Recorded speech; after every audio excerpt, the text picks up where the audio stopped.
We give them a reduced sentence depending on their testimony against the others.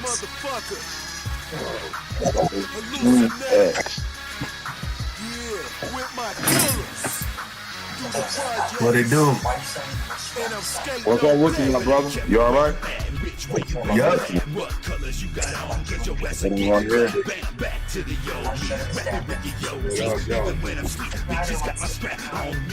You, brother. You gon' play who? You gon' fade who? Bitch, I will show you. Bitch, you from existence. Did you get back in the studio yet on that song? I'm going back in this week. I need that one, boy. I got an album coming out. I want to make sure that one on this one, man. Yep, I got you. I just decided not to try to cram so many songs in a session now. No, that's smarter. That's smarter. I had to learn that myself. Yes. Just patience, bro. Patience. So when I've been going, I just been doing one song at a time so I can focus on that, get it tweaked like I want, you know what I'm saying? Right. I totally understand, brother. Hell yeah, this new album gonna go platinum quick, bro. I got a lot of support, and the music is phenomenal. So, I believe it's gonna be that one.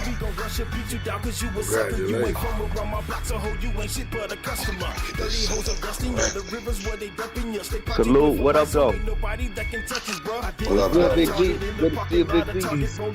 What up, fella? You alright? I got that new single out on Bandcamp, y'all. Yeah, I checked it out, man. What you think of it, Black Jesus? You know, Me and you damn near family, so I'm biased. I'm gonna think it's fresh anyway. Right. It's hot. I think it's hot. You know what I mean? No, because everybody listening to the same thing. Everybody saying the same thing.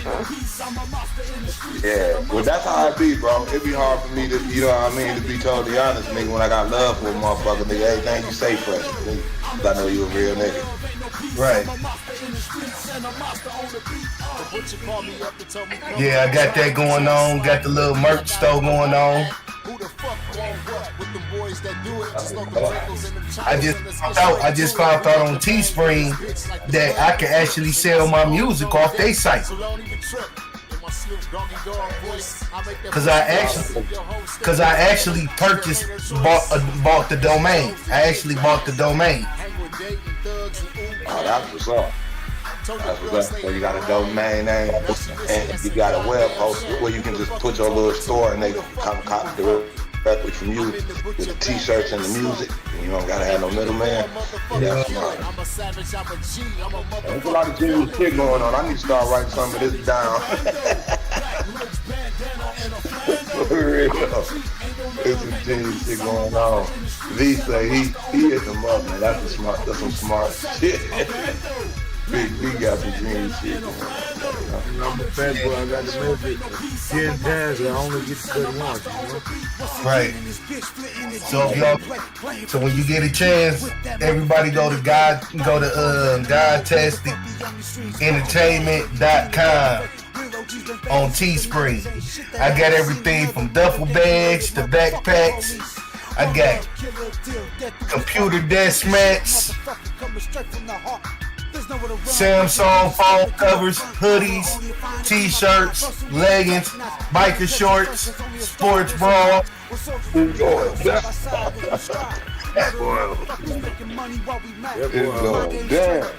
Water bottles, tumblers.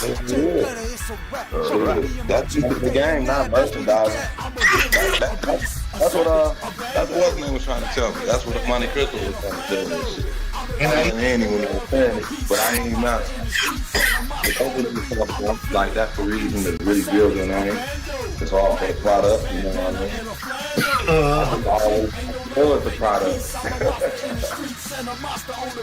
I even got BKX notebooks. Yeah, I gotta start doing that. Motherfucking hang with everybody's not your friend in this shit when they get dangerous. Sustain this. How you think we done with I was selling the vest, man, but you know, I stopped doing that. like Richard Gere. T is up next and they real life ready. Running around y'all hood with a mic and a machete. Means they ready to kill it. Make you bitch niggas. Right now, I'm just waiting for him to send me the approval. Send me the little mock-up of the BKX jogging suit set. I went on and got one of them boys and brought it. I was like, fuck it, it's gonna cost me some money, but fuck it, who gonna invest in me other than me? So you gotta spend the most to get the most out of you. I know I do. I just went broke. Shit.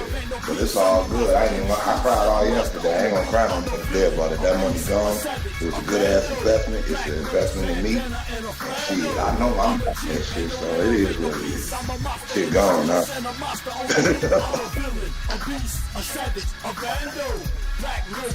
It ain't gone like that. I can touch it. It's in my house. It's just, you know, it just ain't cash no more.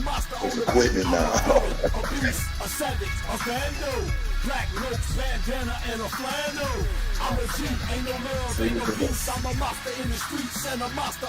I got a few questions lined up, a few good ones I want to get off before I jet out. Yeah. We cutting the real Need close on inspiration? time. Shop Kroger for over 30,000 mouth-watering choices. Mm-hmm. Oh yeah, we should be wrapping up the film this weekend. What up, though? Welcome to the Hood Smoker Podcast, the hottest #1 podcast based out of Detroit, Michigan. Because I know everybody been waiting on that, so we about to wrap up the rest of the film this weekend. Brother King X, Latonio Ty, and the rest. And get ready for the Seafood Family Part 2. We don't do no flash stuff. We don't do Because Lamont ain't in jail. Lamont got away. He ran through the alley on Finkel in Wyoming and got away from the police, hopping fences. Maybe grab a brew and a snack for you, and leave behind your attitude and get ready as we snap into the Hood Smoker Podcast. What up, though? What up, though? What up, though? Welcome to the Hood Smoker Podcast. It's my baby by time. I gotta get this last. We start. My apologies for starting a little late, y'all. But then we got right now we on the panel so far. We got the legendary Big V and Nappy Roots. We got Black Jesus. We got Latonio Ty. We got Brother King X. Yeah, because I was on his other site about to make some custom shoes. We got Monte Cristo getting JT money right now. Zeno, I just sent him the link. J Nutty, I just sent him the link. Everybody's getting One it right homeboy now. me having 3D printed. That's all you need, bro. Let's get it. My Can y'all hear me? father told me, came and showed me that shit. He left a couple over my house. I didn't know what the fuck they was. They sat here for 2 years. He came and bought some newer ones and got them old ones, but he showed me what that shit do. You know what I mean? That's how they be making those goats. What up, though? What up, though? Welcome to the Hood Smoker Podcast. Oh, man, you can make anything. We got Black You Jesus, got we got the weed material. That's the word in That shit crazy. And then you can just manufacture your own shit. Because you know, in the end, you don't want to own your own printers and all that shit. Them motherfuckers gonna end up taking the lion's share of the profit. And one, the senator who fought to defend a woman's right to make her own medical decisions, and the vice president who fought to cap the price at $45 a month. I guess you on live right now. Let's get this. What up, though? What up, though? What up, though? What's going on? What's going on? Let's get this present. Got the horse trainer right here in the place to be. Let's get this stuff cracking. Yeah. We don't have Jay Gutter's like his sound is messed up right now. I don't know if any of y'all can hear him. No, I can't hear him yet. I'm waiting on. Yep. But anyway, what up, though? What up? We live right now. Well, yeah, let's get the conversation cranking for sure. We got the horse trainer in the building. We got Black Jesus. We've got Brother King X. Myself, Latonio Ty. We got Jay Gutter, you know, in the booth running the controls. doing the crowd control. We got Big V in the building. He'll be coming back. He out for a little commercial break. But yeah, everybody, introduce yourselves, man.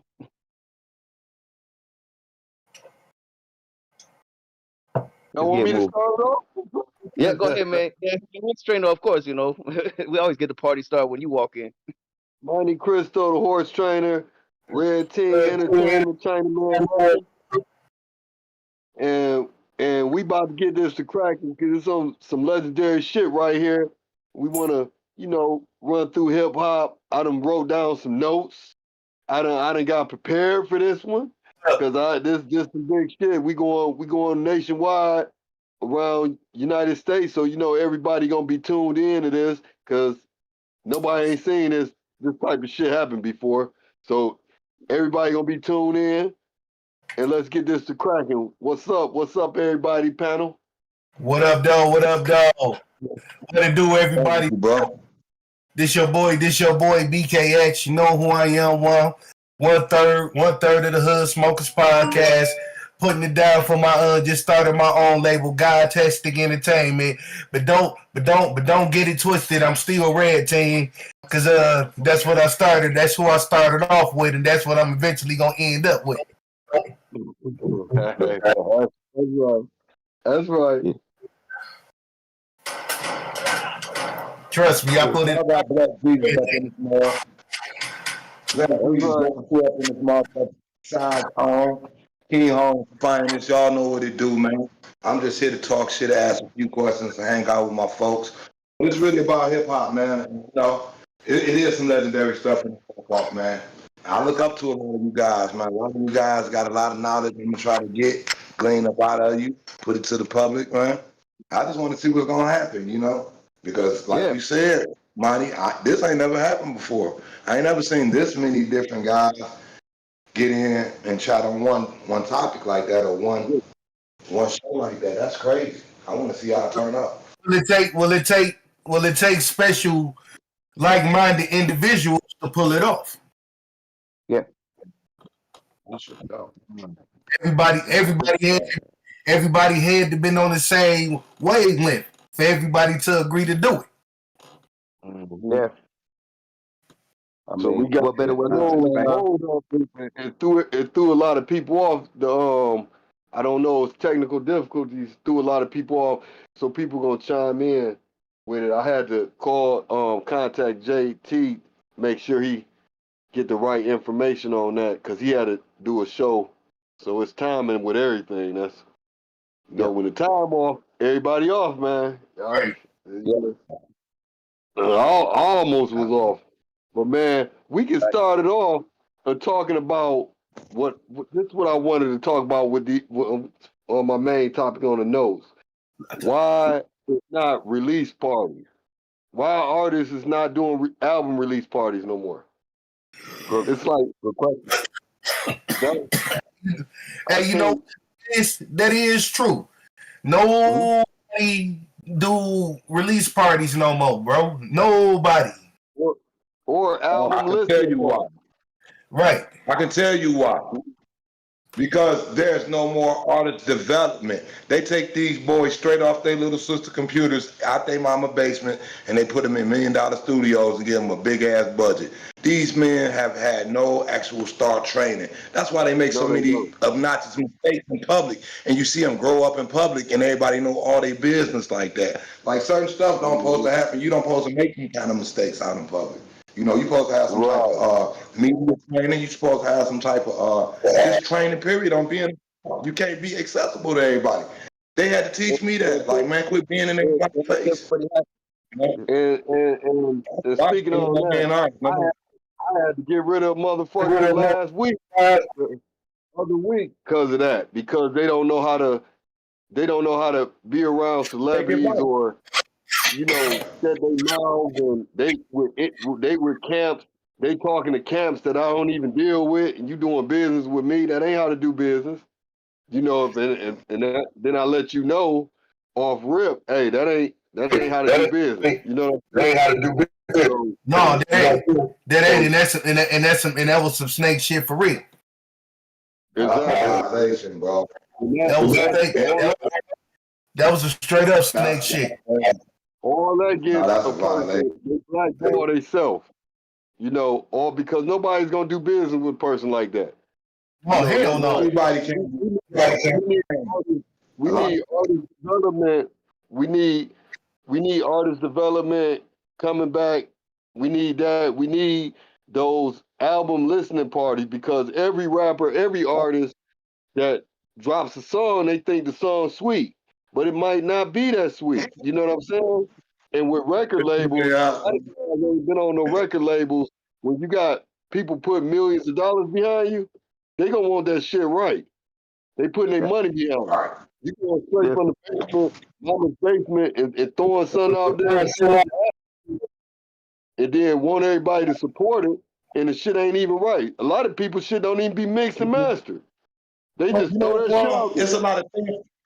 It's a lot of thin-skinned artists, bro. You know, I tell a motherfucker they whack in their face and put them out at gunpoint. But it's a lot of producers that get scared to tell these niggas they whack. It's a lot of ass kissing going on and people being too much of a homie and not enough of a real nigga. You know what I mean? I ain't that big a homie not to tell you your shit whack. Like me and Brother King X was talking about this song earlier. I was just joking with him. It was dope because if it was whack for real, I would tell him I hate whack shit. You know what I mean? I got a problem with it. The contamination of the game, the oversaturation of the game. There's too many people that think they can do it, they can't do it. You in the way. You shouldn't be doing it. I heard too many people say, hey, man, I started rapping 2 years ago. Oh, I wasn't even really into rap. The nigga, why you here? I've been doing it since the 80s. You the type of guy. We lost Big V. We lost Big V right now. Yeah, so got Gutter. What's up with Gutter? We just can't hear. We don't hear Gutter. Yeah, we can hear you. We can hear you.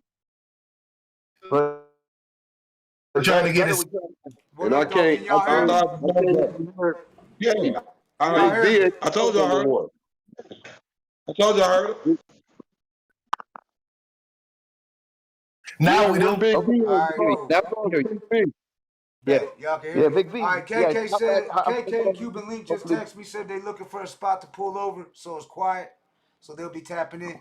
I see Big V was on here, but nobody can hear me. Yeah, we'll be for a minute.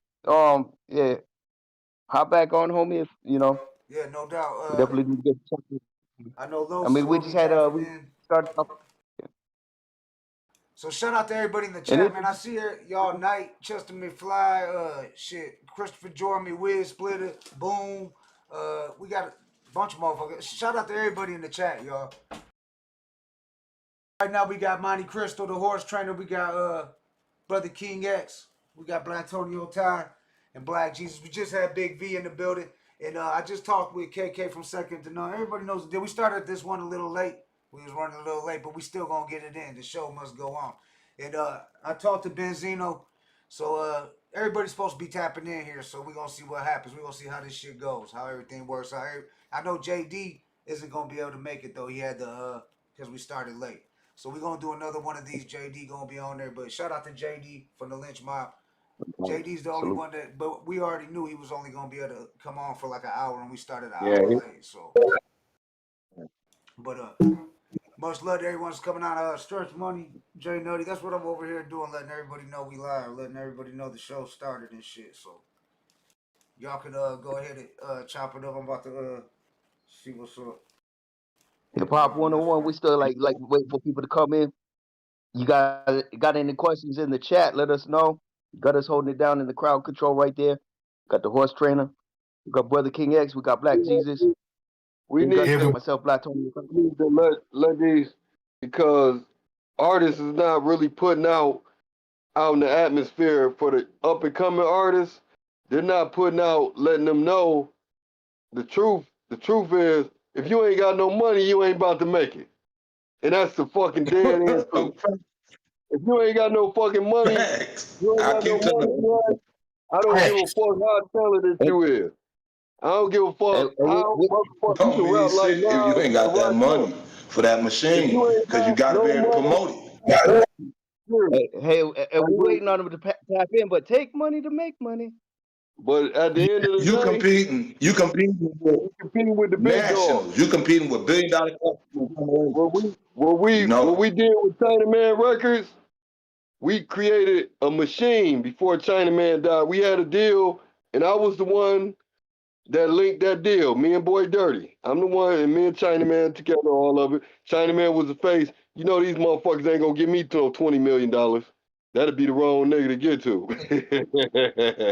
So Chinaman was the face, right? Chinaman was the face. And the thing is, we did with Selecto Hits, and we used Selecto Hits and ring that around Wendy Day, hooked me up with Empire. I ain't want to fuck with Empire. And I had a feeling about Empire. And I was right. I told Chinaman, I told everybody, I said, and Wendy Day said, go to Empire. Wendy Day always be right. She always be right on time. She is my like mentor. That's Wendy legendary. Day, Hey, she but it's hey, funny. I ain't feel Empire, you hear me? I ain't feel that Empire. And look what Empire does to artists. Funny about you know what's funny about Empire?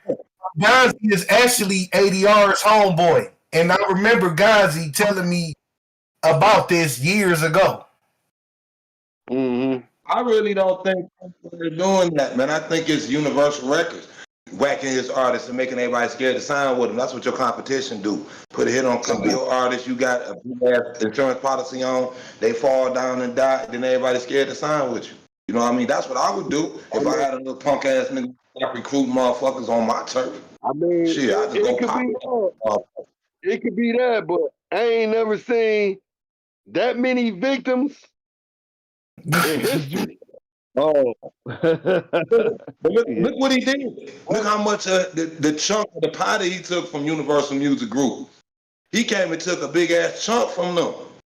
They was hands down monopolizing the game. You gotta look at it. He ain't take that much because of Koch that went under. All them other motherfuckers that went under, they had some niggas. They had more niggas than Empire. And they went under. Yeah, you see what I'm saying? So at the end of the day, they got mad out the game. They go under, or did they get muscled out the game? That's what I'm saying. Did they go niggas, under? They went under because they was getting out too much money to everybody. That's what took them under. Well, some niggas they wasn't paying, but some niggas had to sue them, shit like that, and then they was giving out too much money because Koch was trying to compete with everybody, and they was calling Koch like the graveyard of where the rappers go on the graveyard tip. They was calling Koch. So that like the Misfit Toys almost shit. Yeah, basically. But what we did was Chinaman Records. We had Lynch Mob, we had JT Money, we had it all hooked up. You know, Chinaman made me come back rapping out of retirement. You know, I'm on more on business. You know, I'm on merchandise. I'm on different shit. You know what I'm saying? So he brought me back in to cut some tracks and shit like that. Got me into rapping. But the thing was, to stay independent, we was just using these distribution companies for that. That's it. Distribution, marketing. We need they got their stores set up. They got their Metro PCS set up. They got their Monster Energy drink set up. Do we just need that for that? We don't fuck all the other shit. You know what I'm saying? I be telling artists all the time. They be, oh, I want to sign a record deal. No, the fuck you don't. If you want to sign a record deal, that's the worst thing you can do is sign a record deal. That's the worst thing you can do is sign a record deal. You might as well. That's like buying a $50,000 house for $10,000. No, that's like buying a $10,000 house with a 30-year loan on it. These guys have no history. They're 100% manufactured artists. They're nobody before the company get them. So they don't have the leverage like that we have. They don't have a history, bro. If you got a history that you can fall back on, you got leverage. You get what I'm saying? You done sold records. These guys have no leverage. They're 100% manufactured. They Right. got ghostwriters, ghost AI producers. These motherfuckers. A guy, like I tell the artist, I said, bro, you can create a budget if you got a little job you working, right? You can create a budget to get you up there. You can create your budget. You just gotta. If you look back at the red team, when back then, I ain't have all that jewelry, all this shit I got going on right now, man. I ain't have all that shit, man. I was putting all my money into marketing and promotion. So that's why we had all the flyers.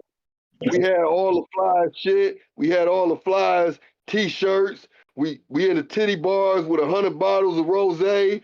We got money thrown on strippers. That was all going into promotion and marketing. That was it. That was the whole thing. I'm looking like a regular motherfucker with a red team t-shirt and some Levi's on. I ain't had no ice. I had iced out yays, but all this shit that I got going on now, I ain't had all that shit, man. Shout out to Fame in the chat too. I know that's your homie, Bonnie. I sacrificed to put my money able to do that behind me. You see what I'm saying? It's behind others. discipline to do that. Yeah, a lot of motherfuckers got paid. You know what I'm saying? A lot of motherfuckers eating. A lot of strippers, the strippers love my ass. A lot of motherfuckers are eating, you know what I'm saying? So we got Jay Nutty in the building. You gotta put your money. You gotta sacrifice. A company, open up a business. Bro. Jay Nutty, what up, though, homie? Got Jay Nutty in the building. Niggas. I told y'all niggas. I told Jay Nutty right here. Immediately right here. We cut the rope. Cuddy get out. What up, though? Glad you could join us. Welcome. Good to see you. Legend Jay Nutty in the building. What up, though?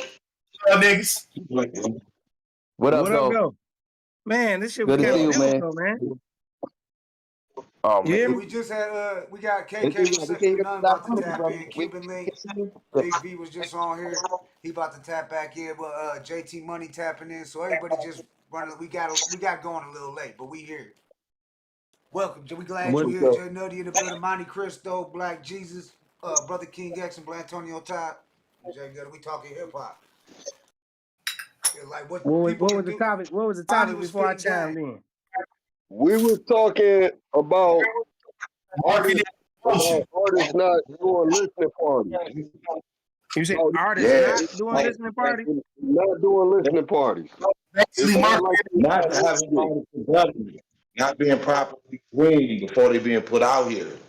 They just rushing them to the street like a dirty Mac do prostitutes without really giving them the game. So they getting out here making atrocious mistakes in front of the world, growing up in front of the world, and getting robbed of all their money, really, because they not being trained properly. That, you know what I mean? And listening parties, like you were saying, promotional activities and stuff like that, that's the thing of the past, because don't nobody have no money no more. They front, man. Everybody playing a fronting game. There ain't really no promotion going on, no artist grooming, no real people stepping up and telling them like, no, bro, that ain't a hit. You need to listen to party for people to tell you that. Cool with them, you know? Because everybody think that shit hot, but that shit don't be hot, man. If they love you, they'll tell you. My friends tell me my shit wet.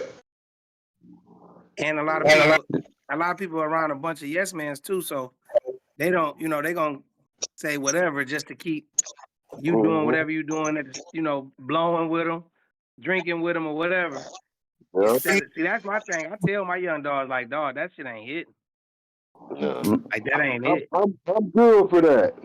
I'm good for that. But it's a whole legion of rappers hate my guts because I tell them, hey, that shit garbage, man. I'm from the A&R era. That shit is garbage. So at the end of the day, I'm 100. But what can we do? What can we do as a community, though, to bring back the culture of grooming our artists before they getting out here, or talking to the young guys and letting them know what's really going on before they get out here and just get robbed and turned into things that they really not? Because that's what's going on. They ain't had no leadership. And a lot of the big homies are so busy on themselves and then just gave up on the youth that they not really giving the game. They hope they feel, because a lot of the older rappers feel like they missed their turn, and these young rappers getting the turn that they earned, so they ain't really gonna help them. That's really some coon shit, if you ask me. But that's what I think going on, and the reason why the young guys don't be getting the type of advice they need. And they scared of them too. A lot of these niggas scared of these little niggas. I'm not, none of that shit. I'm too little for any of that shit. These little niggas know what it is with me. It ain't no fair. No fair. Well, no nothing. I can't say some of them that it's a mixture of both, because you know some of the older guys do feel like, you know, they ain't get their turn, so they ain't about to help these young niggas, and then some of the young niggas feel like they can't be told shit. Just the same way they feel like they can't be told shit in the streets, they really feel like that in the rap game. You know what I'm saying? Because once they start getting a bunch of likes, a bunch of clicks, and followers, even if it ain't create no residuals, they still think that they on top of the world. So it might be a mixture of both. The older niggas not wanting to help because the young niggas don't want to listen, and the young niggas don't want to listen because they feel like they already got motion. Yeah. I look at it like this. I'm not gonna listen to a guy I don't see successful. A bum can't tell me how to save $1 million. You know what I mean? A lot of times, the guy that's giving their advice is not in a position to really be telling them. So we got to put ourselves in the positions to where they respect us, the same way they respect these other motherfuckers that's controlling them and telling them. Right. Then again, not to cut you off, bro, but then again, the young guys is getting that bag, and then you got the older guys running around trying to be young, looking goofy. You know what I'm saying? So the young guys is not respecting them. Every people, homeboy, Eastside J O'Neal told me some shit one day. We was at a restaurant, and he said a lot of these old guys don't want to act their age because they know they're gonna die. So, I mean, damn, they know they're gonna die. That's some real shit. If they act their age, they're gonna die. You know what I'm saying? But act their age, they done. You know what I'm saying? We all gonna die. My mama just died 2 months ago. We all gonna die. Right, but they don't want to act their age, because if they act their age, they're done. You know what I'm saying? So they gotta do the Peter Pan shit. You keep acting like your younger self, that's what's gonna put you to an early grave.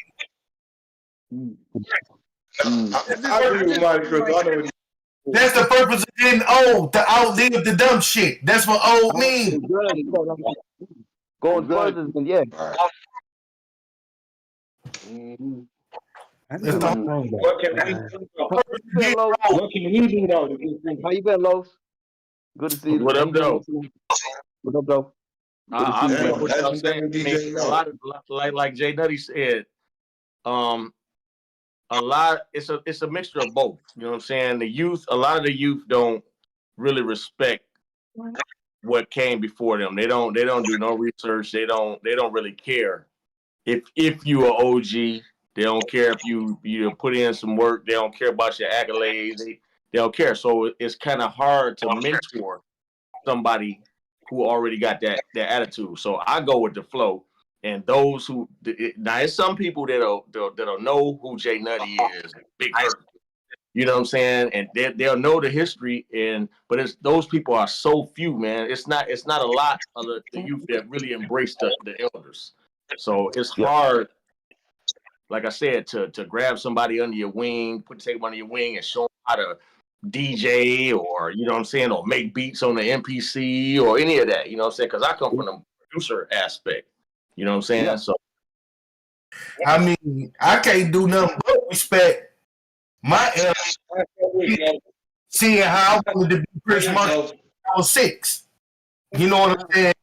So I can't do nothing but respect what was before me, because it was the people before me, like my mama, my uncles, who got me into hip hop. I mean, that's the way it should be, you know what I'm saying? But we got to understand, a lot of us come from broken homes, and we don't have those principles instilled in us like that. So I understand why it happens. It's just that's the discord right there. That's why there's no connection with the youth and the elders, because they look at us like old niggas. Y'all old niggas don't know nothing. You know what I'm saying? So like I said, a few of them are not that way. You know. Oh no. Takes unity from the older guys. I'm for real. Most of my sales and most of my listeners is young guys, young people. I think it just takes more unity from us. I get more action at them than I do from my generation, to be 100% honest. You know what I mean? They more receptive to the Black Power message. Maybe it's just what I'm talking about, but they're more receptive to that Black Power message and that Black unity message. You know what I mean? They're more receptive than our generation was to that shit. For real. Okay. You know what I mean? They're attracted to the rebellion side. Yeah. We have a united front, and they see the respect for each other. I believe that there's something behind it, bro. I believe the youth will fall in place if we have organization. I believe it's just a matter of us organizing. I really don't see nothing as impossible, especially when it comes to them. Look what we did. Look at the impossible thing we did. Our parents just knew we wasn't gonna make it with this music, and we all did. Come on. So it gotta be that for them. You know what I mean? It just takes the unity from us. It takes an organization. That's why the FBI keep trying to bust up everything we organize. Because they know sooner or later we're going to organize again for the youth, like the Panthers did, like Move did, you know what I mean? And start making some real changes in America. As far as with our people and our music and ownership of our culture, being able to take the residuals. Why is they sending their kids to college and buying islands and our kids still in the ghetto getting shot? And and this is our culture. No, man. I can't accept that. I can't accept that they won't listen. I can't accept that we are bitter. Both of them is true, like we were all saying. But there has to be a solution. There has to be something that can move us forward as a culture and touch them, because they the goal. The young for the culture back when in Detroit, when Red Team was running all the bars, we had Deja Vu, we had Sting, Crazy Horse, we had all these clubs, right? And Jaguar and all that. And at a time in Detroit, it was the Bullfrog, Club Status, or St. Andrews. That was you might have to go to Mount Clemens, the Emerald Theater or some shit like that, right? Or the Halo. That's all we had for venues for artists. And DJ Henhouse, I was in the club one day and I seen DJ Henhouse and he was playing the rapper's music.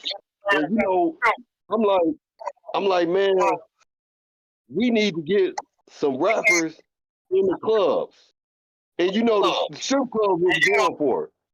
Right. You know what I'm saying? And so we made it happen. We got them rappers in the clubs, right? And made it cool for rappers to be in the club, but there was a lot of shit going on. Cash Out Dope Boy, they was having shootings at their party. Where that was going down. Yeah. The shit was going on, and it was fucking shit up that we was trying to lay the play down. But we was trying to get young guys like the Team Eastside when they was first starting off in them strip clubs. Cash Out Dope Boys in the strip club. Because they're helping. Artists really need, like right now, it's going back down to that route. And I've been helping sell strip clubs in Detroit. Crazy Horse thing, all that shit, about to be sold. And so that's two performance venues. It's gonna damage Detroit culture because we needed all these avenues. Right. We need all these avenues for these guys to get on. I'm gonna say this too, though, real quick. A lot of the new artists didn't have to go do the Ebony showcases, the hip hop shop. They didn't have to perform in there. Some of these guys went straight from rapping to being able to perform at Little Caesars Arena. Some of them went straight from starting to rap and going straight to Aretha Franklin. They never had to do the grind. They wasn't rapping for free, so they don't understand it. We really built it and was rapping for free. We really was doing the Ebony showcases, and we really was doing like all these grimy ass clubs. I even one time we performed at Timbo's, and that was a real ratchet ass Timbo's. You know what I'm saying? Timbo's. A lot of them niggas ain't never had to do that shit. A lot of them niggas ain't never had to pull up on Mac and Chalmers and sell CDs out the trunk and go in hoods where they couldn't or wasn't known at. You know what I'm saying? Right. So it's easy for them to talk this street shit and do this street shit and then go from rapping in the studio to next thing you know, I'm on the stage. I did it. They don't want to hear our struggle or what we went through or how we did it. So they don't kind of respect it. Right. You know what I'm saying? No doubt. Like they get like pretty much after ICP over there, they took the steam. I used to do that back in like 2009. We used to have club status and Red Team used to do open mic shit. Everybody, all the artists used to go there. Roy, everybody, right? You remember that shit back then? Might be spot. Yeah, might be spot. So Big Sean came in that bitch one day. He did one open mic. He never came back. Right. He never came back to that shit. You know what I'm saying? But a lot of people, they try to stay away from that type of, you know what I mean? They try to stay away from that type of all them rappers and all that because it was grimy in that shit. You know? I agree. It was grimy. They booed him, bro. I was there, man. Me and her performed that night. They booed that man. I remember they booed him hard too. Yeah. Damn. Straight cat. Well, you know, damn. I can say he's been through the trenches. That's wild. Man, Jay Nutty brought back memories talking about Timbo's. That's where I first met The Undertaker when I was 16. Man, that was years ago, boy. Yeah, I'm from the West Side, but I used to be I frequent the East Side too. But a lot of these niggas like you ain't gonna never Big Sean never would have win in Timbo. No. And I'm just keeping it a buck. He would have never win in Timbo's. Some of these rappers would have never did a lot of the shit that we did. You know what I'm saying? I remember performing. We did a show in Pontiac, and I screamed the wrong nigga name out. I was in the ops hood and screamed out one of the ops names, and them niggas went crazy. I had to turn that shit around real quick. But my point is, I'm in places where other niggas ain't gonna go and never would go. Right. Selling CDs. We did 80,000 CDs out the trunk, my nigga. Out the trunk. Them niggas ain't never had to touch a CD in the trunk, man. Right. Like we were going back to what was talking about. Yeah, that right there. They don't know about the with the store. They don't know about none of that shit. They don't know about. Yeah, we were slinging tapes. We were slinging tapes out the trunk. Tapes and CDs. And we was dropping off CDs and tapes. We dropping off CDs and tapes to stores like Spots. We dropping off 40 CDs over here, 20 CDs and 20 tapes, and they calling us when we done. We gotta ride around and pick that shit up like it was a spot. Yeah, but that was hard work too, though. Yeah. I ain't gonna lie. It was a lot more money though. Somebody else about to you got two more guys about to chime in. I see it on there. They about to chime in. Oh, they coming on? One thing I can say though, with all of the younger guys now, all the ones that's coming up, I'm kind of tapped in with the the right ones. So I don't really get that from everybody, but it's a couple that kind of like got the big head or whatever. You know what I'm saying? But for the most part, when they see me out or when we in them same places, they show me respect. So I don't, you know what I'm saying? And a lot of times people do be trying to play this age gap or whatever. But the age gap don't mean shit. Like everybody know who Floss a lot is, right? Right. Yeah. Do anybody know how old Floss a lot is? Floss about my age, about 50, 52, 53. Okay, so I never knew Floss age. I never cared because he always kept motion. Right. I didn't give a fuck about his age. Right. That's right. That's right. You see what I'm saying? I never was like, how old is he? I didn't care. He never stopped having motion though. He never stopped being active. Right. Yeah. Stay You see what I'm fresh. saying? Give me your corned beef. That was my shit. AK is a hell of a producer. A lot of people don't know AK the one who got Blade to where he was supposed to be. Yeah. You know what I'm saying? As far as performing, as far as everything. You know what I'm saying? Yeah. Producing. He like You know me. what I'm saying? He a vet. I don't know how old AK is. I don't really care. He about the same age. He about 52, somewhere 53, somewhere around there. Yeah, I don't care. AK kept motion. Trick kept motion. So these guys that kept motion, I never cared about the age. And you know what I'm saying? So I don't ever even bring age up into the game. Right. Cause you can believe right now, if that nigga who made the Japanese nigga made Welcome Countdown Style. I don't know his age. All I know is the bitch got rich off that shit. Yeah. He's a Japanese nigga. So if you come up with a hit tomorrow and that bitch go berserk and then the TikToker start TikToking to it, nobody gonna care about your age. They're gonna say that bitch went 8 times platinum. I don't know how old Sada Baby is. Look at the old Macarena song. The media created the age gap, like the media created the East and West Coast beef. That's all propaganda. We know that that's not true. Cause like I was saying, that's my audience, bro. So I know it can't be true. They got me living. I love them kids. I love them, dog. So I tell you, Ice-T drop an album today, I bet you I will go cop the motherfucker. If Ice-T was to drop an album now, I will go get it. I got a new album. What are you talking about? I got the new one. You know what I mean? Yeah, man. Right. That was it. Too old for that dumb shit, nigga. I'm too old for the dumb shit, nigga. Hell yeah, you talking about this man trying to serve him to the feds, man. Whole album dope, though. You know what I mean? He got like 12 minutes. Yeah, I respect. E40 and Be Legit album. Their last album they dropped. Yeah, that slapped.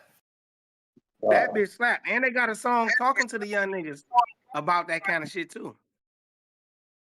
That's what's up. That's what I be on. Because that's what they need. They need that mentor, and everybody saying, listen, they really do listen.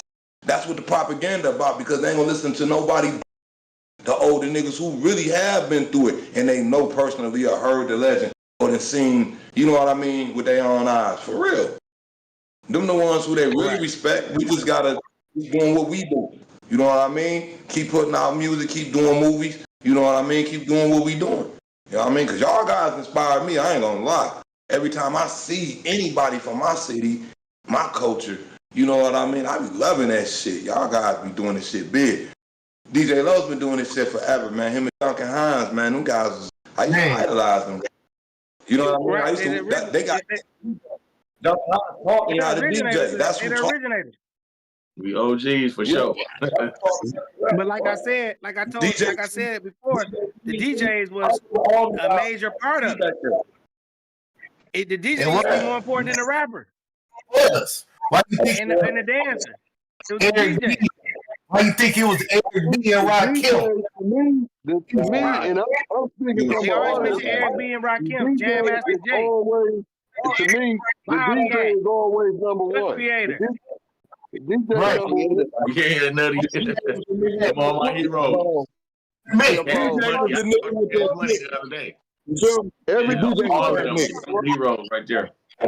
Right. Man, was usually with the money. So he was a nigga like shit. Have a packed club. You can have a packed club. And motherfuckers could be fighting in that bitch. But if you got a good DJ, he'll keep playing the music. Motherfuckers, the DJ controlled it. Them DJ music off and but the DJ control this shit. Without the DJ, it ain't gonna be nothing. Period. It's nothing. Without the DJ, I done promoted every from the hole in the walls to the big house. on the road and everything, tours, everything. So I know the most important motherfucker is the DJ. Period. That's it. Always. Right. So That's not so a it. lot of these youngsters don't even know that was all part of the culture. That hip hop was the DJ, the dancing, the graffiti, and the rap, and the gear, and the We clothes. teach. You know what I'm saying? Like How do what we Dapper get it? Dan was doing, and But I'm saying we the holders of the history now. How are we gonna get this knowledge to them? Because we the holders. If we all die off, then how they gonna know? You know the crackers ain't gonna tell them. How they gonna know? I say keep doing what we doing, but embrace the youth and invite them out when you're doing your video shoot. So when you got a studio session, or you know what I'm saying, that's the only way they gonna get to know them elements that Nutty was just saying. You know what I'm saying? The graffiti, they're not gonna get it nowhere else. We gotta be the influencers. You know what I'm saying? So we gotta take the lead, like you were saying, and invite them out. Like, come on over here. I gotta shoot a video shoot with Royce the 5'9". Come on over here. You know what I'm saying? Or whatever, you know. And that's how they'll be exposed to those elements like that. I went to a party not too long ago, and what you call it? My man from Slum Village shot me a message and told me to show up, but he wasn't gonna even be able to make it. So I wasn't gonna even go, to be honest. T3? I wasn't gonna go. Yeah. I wasn't gonna go because I was busy as hell. But then one of my boys was like, I ain't got shit to do, nothing with. Let's do something. I'm like, my man throwing a party, like, let's go, fuck it. And when I got there, I was so glad I went, because when I got there, it was Beretta was there, Redbone was there, Trick was there, Royce was there, Kid Vish was there, Nick Speed was there.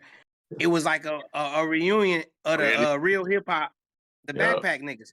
See, what a lot of people don't know is that Trick a gangster, but he still respected the backpack niggas because he was a Detroit movement. We all used to be at Momaster together.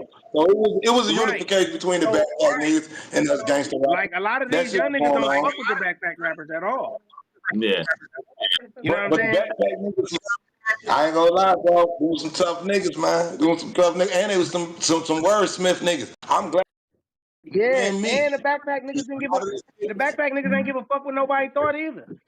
They was doing their own thing. See the difference? So I was a student of the game so hard, bro, that if you think back in the era we was in, we basically ran the radio from 96, 97 to 04, 05, right? 06, really, because I dropped Gangsters You Want to Get. Gangsters You Want to Get was in high rotation. In 2004, Rock Bottom got played on the radio more than any independent label in 2004. Yep. Murder Inc., No Limit, Cash Money, we had the radio on lock in that era, right? But a lot of these young niggas don't even understand that the grind that it took.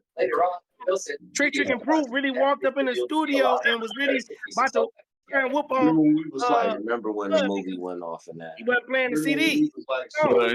But that's when I learned that they got their own program that play no matter what. He came to be so talkative. You know what I'm saying? That's when I learned that. They gonna play the same shit, not like us, a certain amount of times a day. Ain't nothing you can do about it. Yeah, the majors, they buy those slots. Right, they buy them slots, and they got them slots on lock. We just feel like niggas wasn't playing our shit. Yeah. All that was a part of the selling the CDs out the trunk, running up in the studio, running up in the radio stations. All that hard work when Trick did the no fly zone and all that shit mattered, bro. Yeah. These niggas wouldn't be getting a check like that if he didn't do that. No, yeah, he put that down. Who got a TV on? You'll see in the new movie that he's able to Hey, Brother King X, is that your TV in the background? Somebody got to cut that out, man. That'd be tripping me. I can't. Somebody TV loud than a motherfucker, man. Go to hell if you want to. I ain't got nothing, bro. That's not your computer back there. That's strict. Yeah, Brother King X. Oh, that's correct. What up? Oh, man. We got the man right here. That's why there's a lot with this Deadpool. I think this nigga just Look, he run his mouth like a motherfucker, but look at he knows some shit. All right, y'all. I'm gonna get back to recording. Shit. Who that's stretch? That stretch on there? What up, though? Money in the What's building. going What up, on, though? Money to make What money. up? Yeah, It took me a minute to figure out how to fucking get in here. yeah, man. Honor to have you come on, homie. What up, homie? Welcome What up, back, though? smokers. What up, homie? Yeah.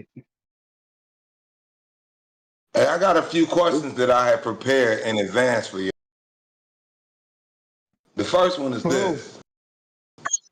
For all of y'all, as veterans in the hip hop industry, how do you define the essence of what hip hop is today? And what elements do you believe are crucial for maintaining the authenticity and the integrity? But I just feel like a lot of the artists now, you got to think when like I was telling you when we was running the radio station. Okay, so Stretch Money was in heavy rotation, right? Rock Bottom was in heavy rotation. Street Lords and the Cheddar Boys and Trick always was doing their thing, right? But none of us sounded alike. No. Everybody was doing their own authentic self. Originality. You see what I'm saying? So now you got these people that a lot of them sound alike that we can't really differentiate from a lot of them. You see what I'm saying? So I think if they stay authentic and true to themselves, that's gonna overwin. That's gonna overwin everything to me. They even got the same names this time. Yeah, some of them can't even get enough of the name. I feel Yeah, like yeah. if I had to say something, I probably would say I feel like the essence is the same. The essence of what it is ain't gonna never change. It's just all about who the fuck is keeping to it. You know what I'm saying? I don't think like I know exactly the demographic of niggas that Jay Nutty talking about, and them type of niggas of today don't even fucking count to me. Like when we talking about the essence of hip hop is motherfuckers like motherfucking Killer Mike and motherfucking like everybody that's under the Alchemist tree and Bodie James and you know what I'm saying, and it's not even just the street nigga hip hop. It's so many different other motherfuckers. So I feel like the essence is still there. It's just who chooses to do it. And especially where we from, it's gonna always be a line drawn between hip hop and street shit. Street nigga rap. So, in the streets, and that shit is gonna always be the definition of what's in. But what don't nobody really like saying is ultimately everything together as a whole is all hip hop. All of it.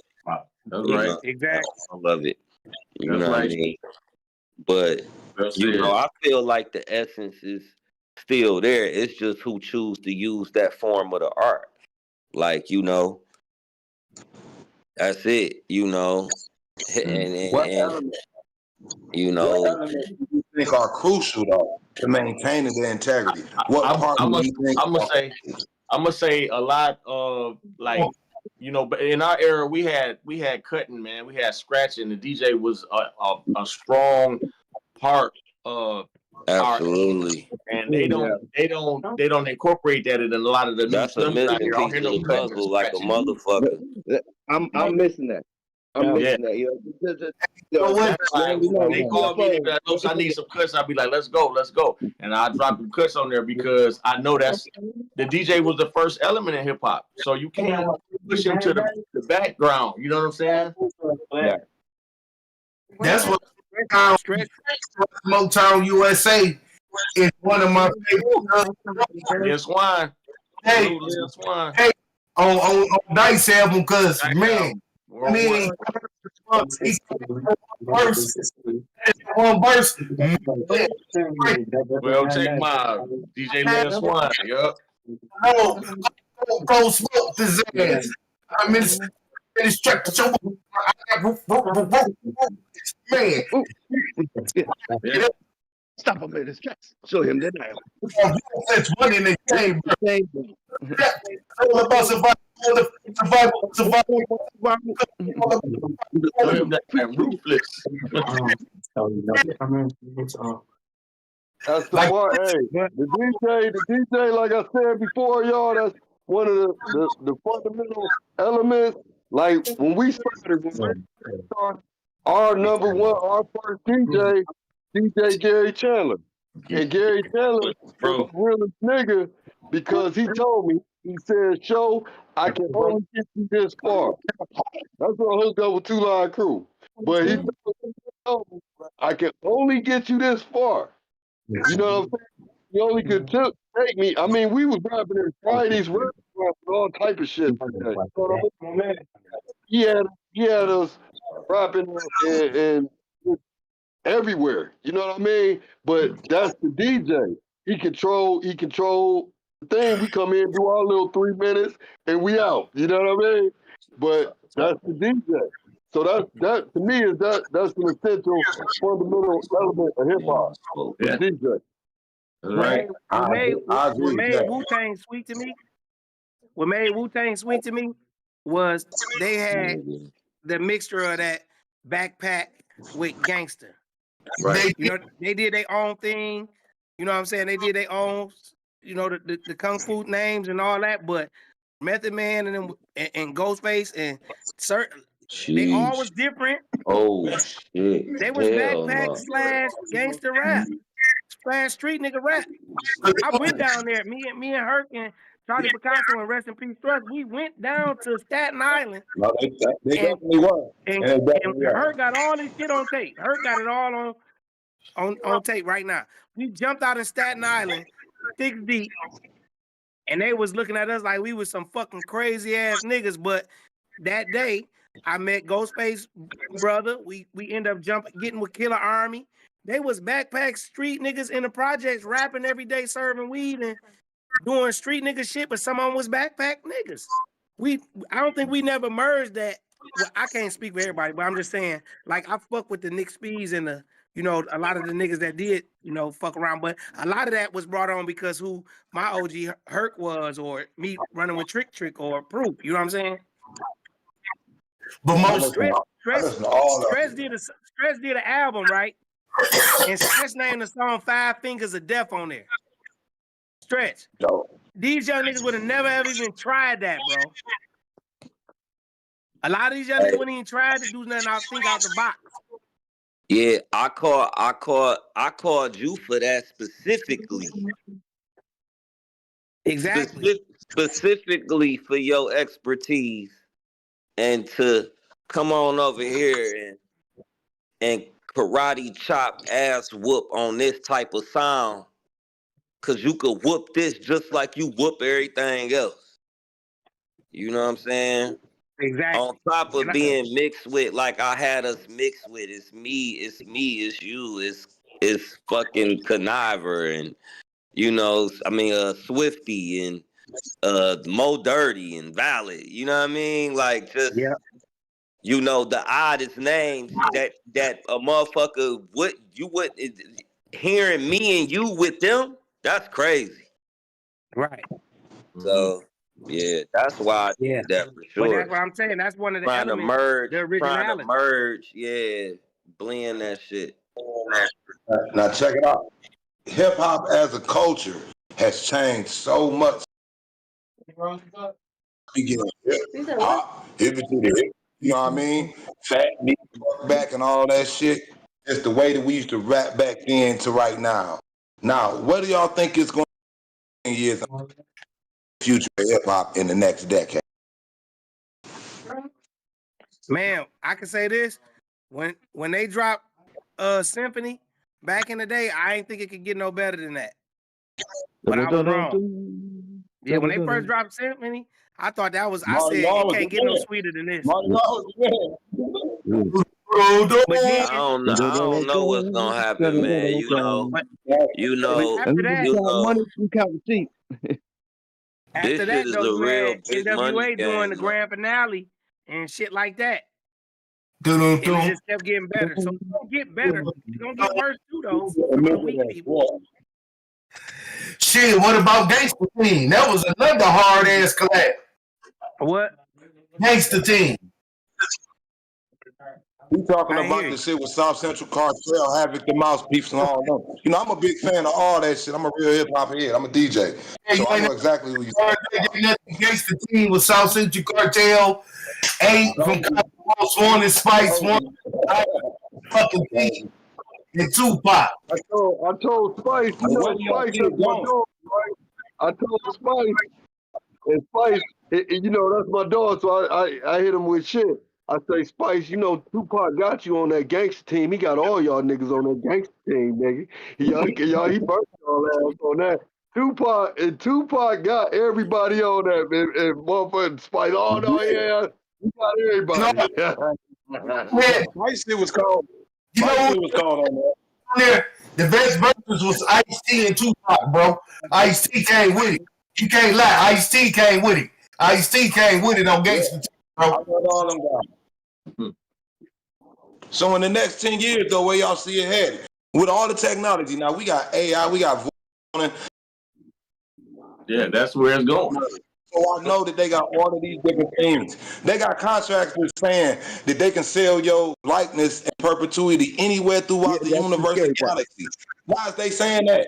Throughout the universe and galaxy. So what? That's letting you know something really going on. Where y'all going in the next 10 years? That's what I really. You just said that's what it's gonna do. That's what they're doing. All this AI technology, and where we ain't gonna know if it's a real song or not. It's like that almost now. And actually, you know, even allegations, we don't know if that's real either. Right. So that ain't. I mean, some of it is creative. Some of it, but you can't give everything. I'm not a fan of nothing that's not organic, man. I like organic stuff, and I don't want to find out that they ain't really make that song. That's AI. I don't like that. You know. That's what it is. Yeah. Hey, you know what? I heard the AI Michael Jackson song on the radio, and this time it was AI because it was talking about George Floyd and Breonna Taylor. Oh, Michael Jackson. See, they're gonna mix a lot of different stuff. Yeah, I think what they're gonna do is to start signing. I think they're gonna start signing. You basically telling me you can do a hologram and an AI rap, and none of it's real. That's right. Everything is like that. You know what I'm saying? What's that? GPT, whatever it is. I can do all that shit now. It ain't really hard, bro. You just model the voice. You just take the computer and you do voice modeling, or you do beat modeling. You just model anything scratching. You model like DJs. You get all the DJ scratching. Yeah, I ain't gonna lie. I used AI for something recently. We were working on something, and he wanted me to cut Eminem saying something, and I used the AI of Eminem's voice to say something. You know what I'm saying? But Eminem never said it. You know what I'm saying? But so that I could cut it. So it's tools you can utilize that stuff a little bit. I don't know about a whole song. I ain't with that. It's dangerous. Like a little impression where it was like a version. It's a form of plagiarism, bro. But they're gonna be signing people and sitting them down and then letting the computers write their whole careers. A lot of people not even be able to develop as artists, really. You get what I'm saying?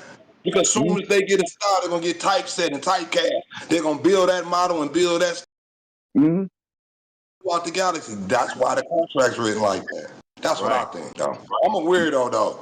You know, but that's what I think. I'm a weirdo too. All right, check it out. So, in the conversation surrounding us controlling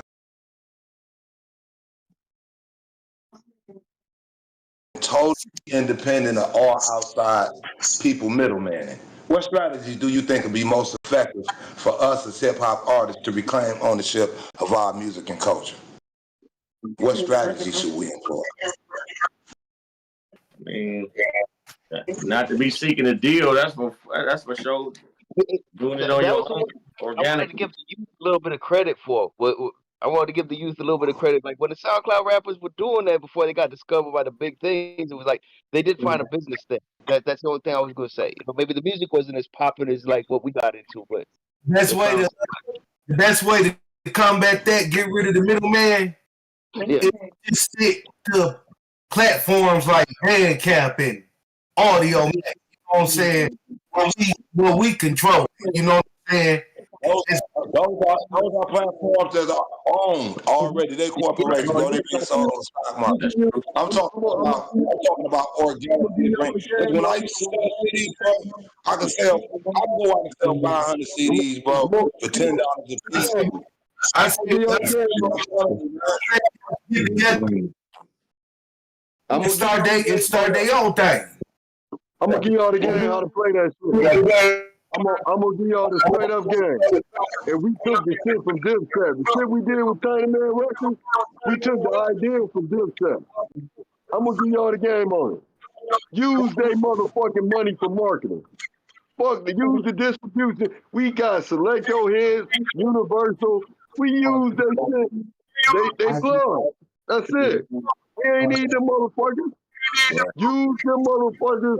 JT about to come on here in a minute. He was on Tiny Man Records with me. JT Money. Use they motherfucking distribution. Don't sign no record deal. You don't need no record deal. You know what I mean? You don't need that shit. That's like buying a house, a 10,000 house with a 30-year mortgage on it. That's what a record deal is. That's what the fucking record deal is. You don't need that. You do it yourself. All the artists, young artists that's out there, y'all trying to sign your life away, don't do it, man. Fuck that shit. the youth for a while thought it was finding a way, but it's like you got captured back. It was doing good with it. SoundCloud shit, just making their own thing off views, but yeah.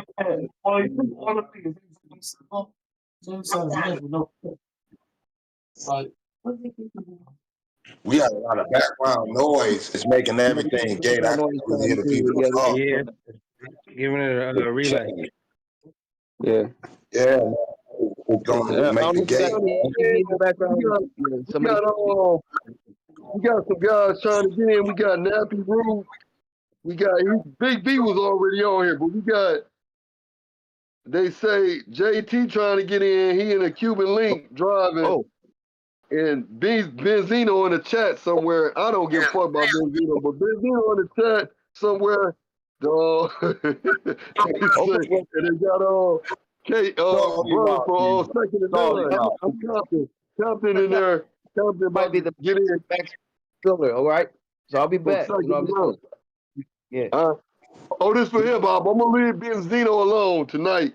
This for hip hop. So I ain't even about to do that. This for hip hop. But look, KK second and none about to get in here. We might be max, like filled to the max right now. I want to give somebody else a chance. Let me see. We filled to the max. Yeah, I think we're filled to the max. Here we go. Let me see. Tell somebody. Yeah, it might be filled.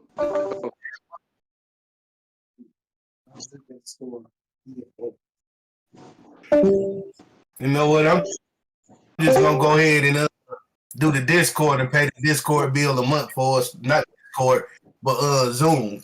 Zoom, hey, you can have more people. Okay, I don't think we're filled to the max.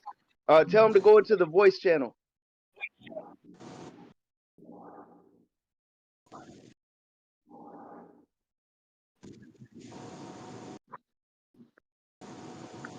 Everybody go to the voice channel. Yeah, I mean y'all is in there right now, but yeah, the voice channel. Go to the voice channel, y'all. Okay. Yeah. Tell JP. Yeah, we got Zeno, if you're on here, KK right, in the chat. We got Zeno in there trying to get in. JT Money. Y'all just gotta hit the voice channel. Yeah, gotta go in the voice channel because I think they're just in the regular chat. That's what it is. They're in the regular chat. And if anybody needs a walkthrough, I got you because I usually walk through a lot of people. So, if anybody needs my number, I got you. Yeah, tell them they gotta hit that everybody come in. Hit the voice channel part. Yeah, because I mean there's two different parts of Discord. There's the regular chat where you just in the conversation. But yeah. There's an actual camera on there. You gotta hit the camera. Yeah, Yeah. and then you got the camera. Yeah. Yeah, tell them to hit that camera right quick. 'Cause I'm texting people on the other phone trying to, get people here because everybody ain't familiar with this process. Yeah. Hit that camera. Yep. I know. Shout out to everybody in the chat too. We see everybody. Oh, I see y'all. Shout out to everybody in the chat. I've been just trying to keep my mic off so it sounds better. I don't want to try to. We got legends in the building. Right now we got Monte Cristo, DJ Los, Black Jesus. We have Stretch Money, Big V on. Cuban Link said he's driving. He's gonna pull over somewhere where it's quiet, and he's gonna be hopping on. So Cuban Link be going live in the ride all the time, so he gonna hop on. Yeah. Now, shout out to everybody in the chat. Much love. KK about to jump on. He said he's in the Discord. Benzino said he's in the Discord. Oh, black ass KK up to no good. Still struggling. Straight from the hood.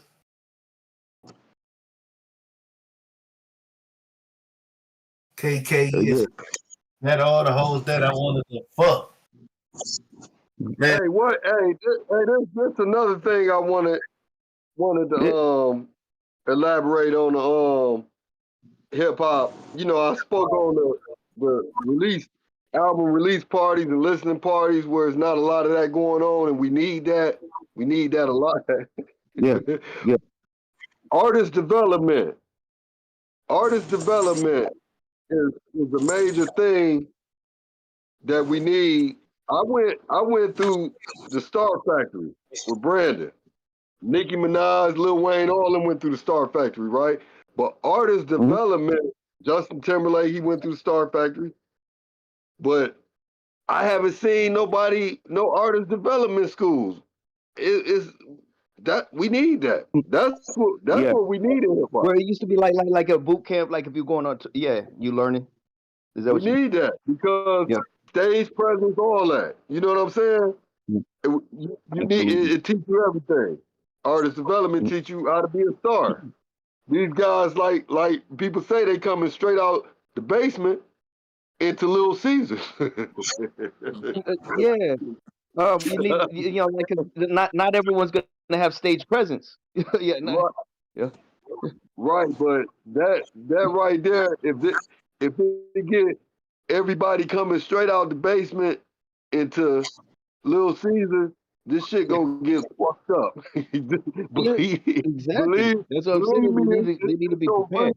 fucked up. You know what I mean? If that be the norm, if especially if that they is got stage the norm, it's gonna be fucked up. Artist development. We need artist development because we're taking people into the world to represent a region. And if a guy from Chicago, he need artist development, he represents Chicago. Because everybody gonna look at him like, oh, you from Chicago. That's what them niggas do. So you need artist development. You know what I'm saying? The development right there. Facts. I think that's a major thing that's going on that we missing in the game. We need that in there. Yeah. Hey, Gutter. Are there more people trying to get in, or? Yeah. We waiting on Cuban Link to tap in. KK from Second to None tapping in. Benzino tapping in. I gotta get back. Benzino, okay. Yeah. I gotta get But if any of them need to walk through, let me know. Or just give them my number.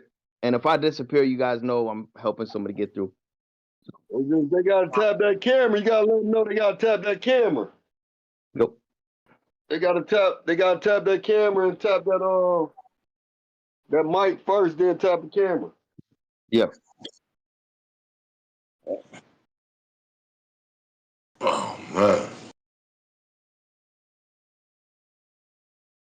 That's Yeah, we having a little bit of technical difficulties, but we got in the building right now. We got DJ Los right here, legend right there. You know, good people. We got the horse trainer Monte Cristo. We've got Black Jesus. We've got Brother King X, Jay Gutter, and then myself, Latonio Todd. So chopping it up, doing something that hasn't been, as far as my knowledge, it hasn't been done before. Just having so many different people tapping in it. No, this has been with all these regions. With all these regions on here, I haven't. Have any of y'all seen this before? I haven't seen it. I never have seen this.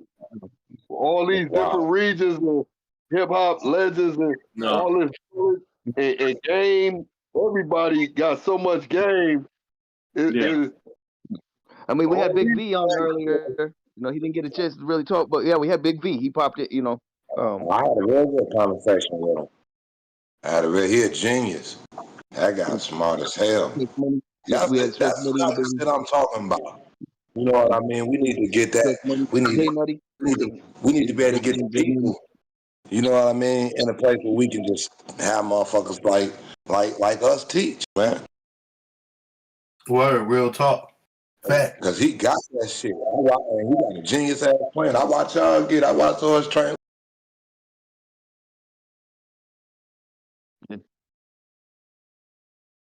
Man, that should be wonderful to me. I fuck with everybody's music. That's just what I am.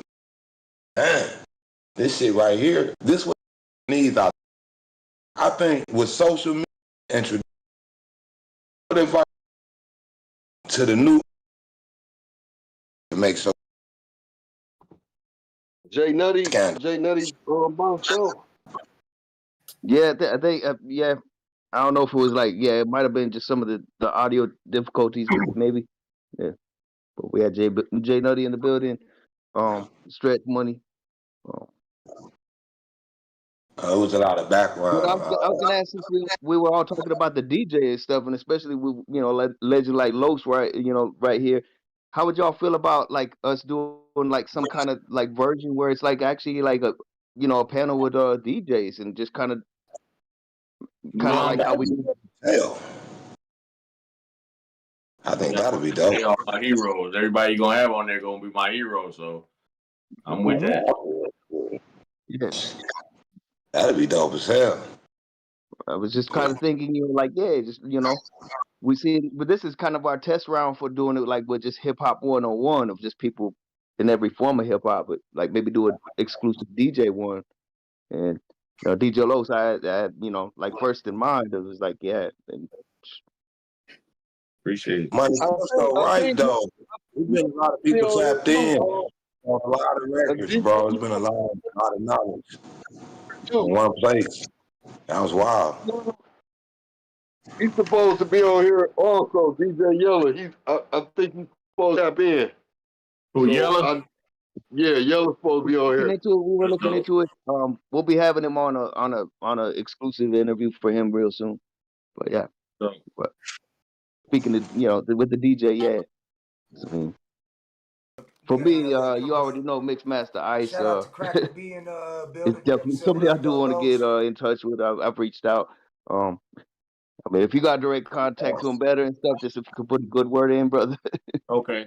Like I said, I talked to Cash Money like yesterday. DJ Cash Money, me and him getting closer because I'm trying to do some stuff with him. But DJ Cash Money is one I'm in touch with. Far as outside of Detroit.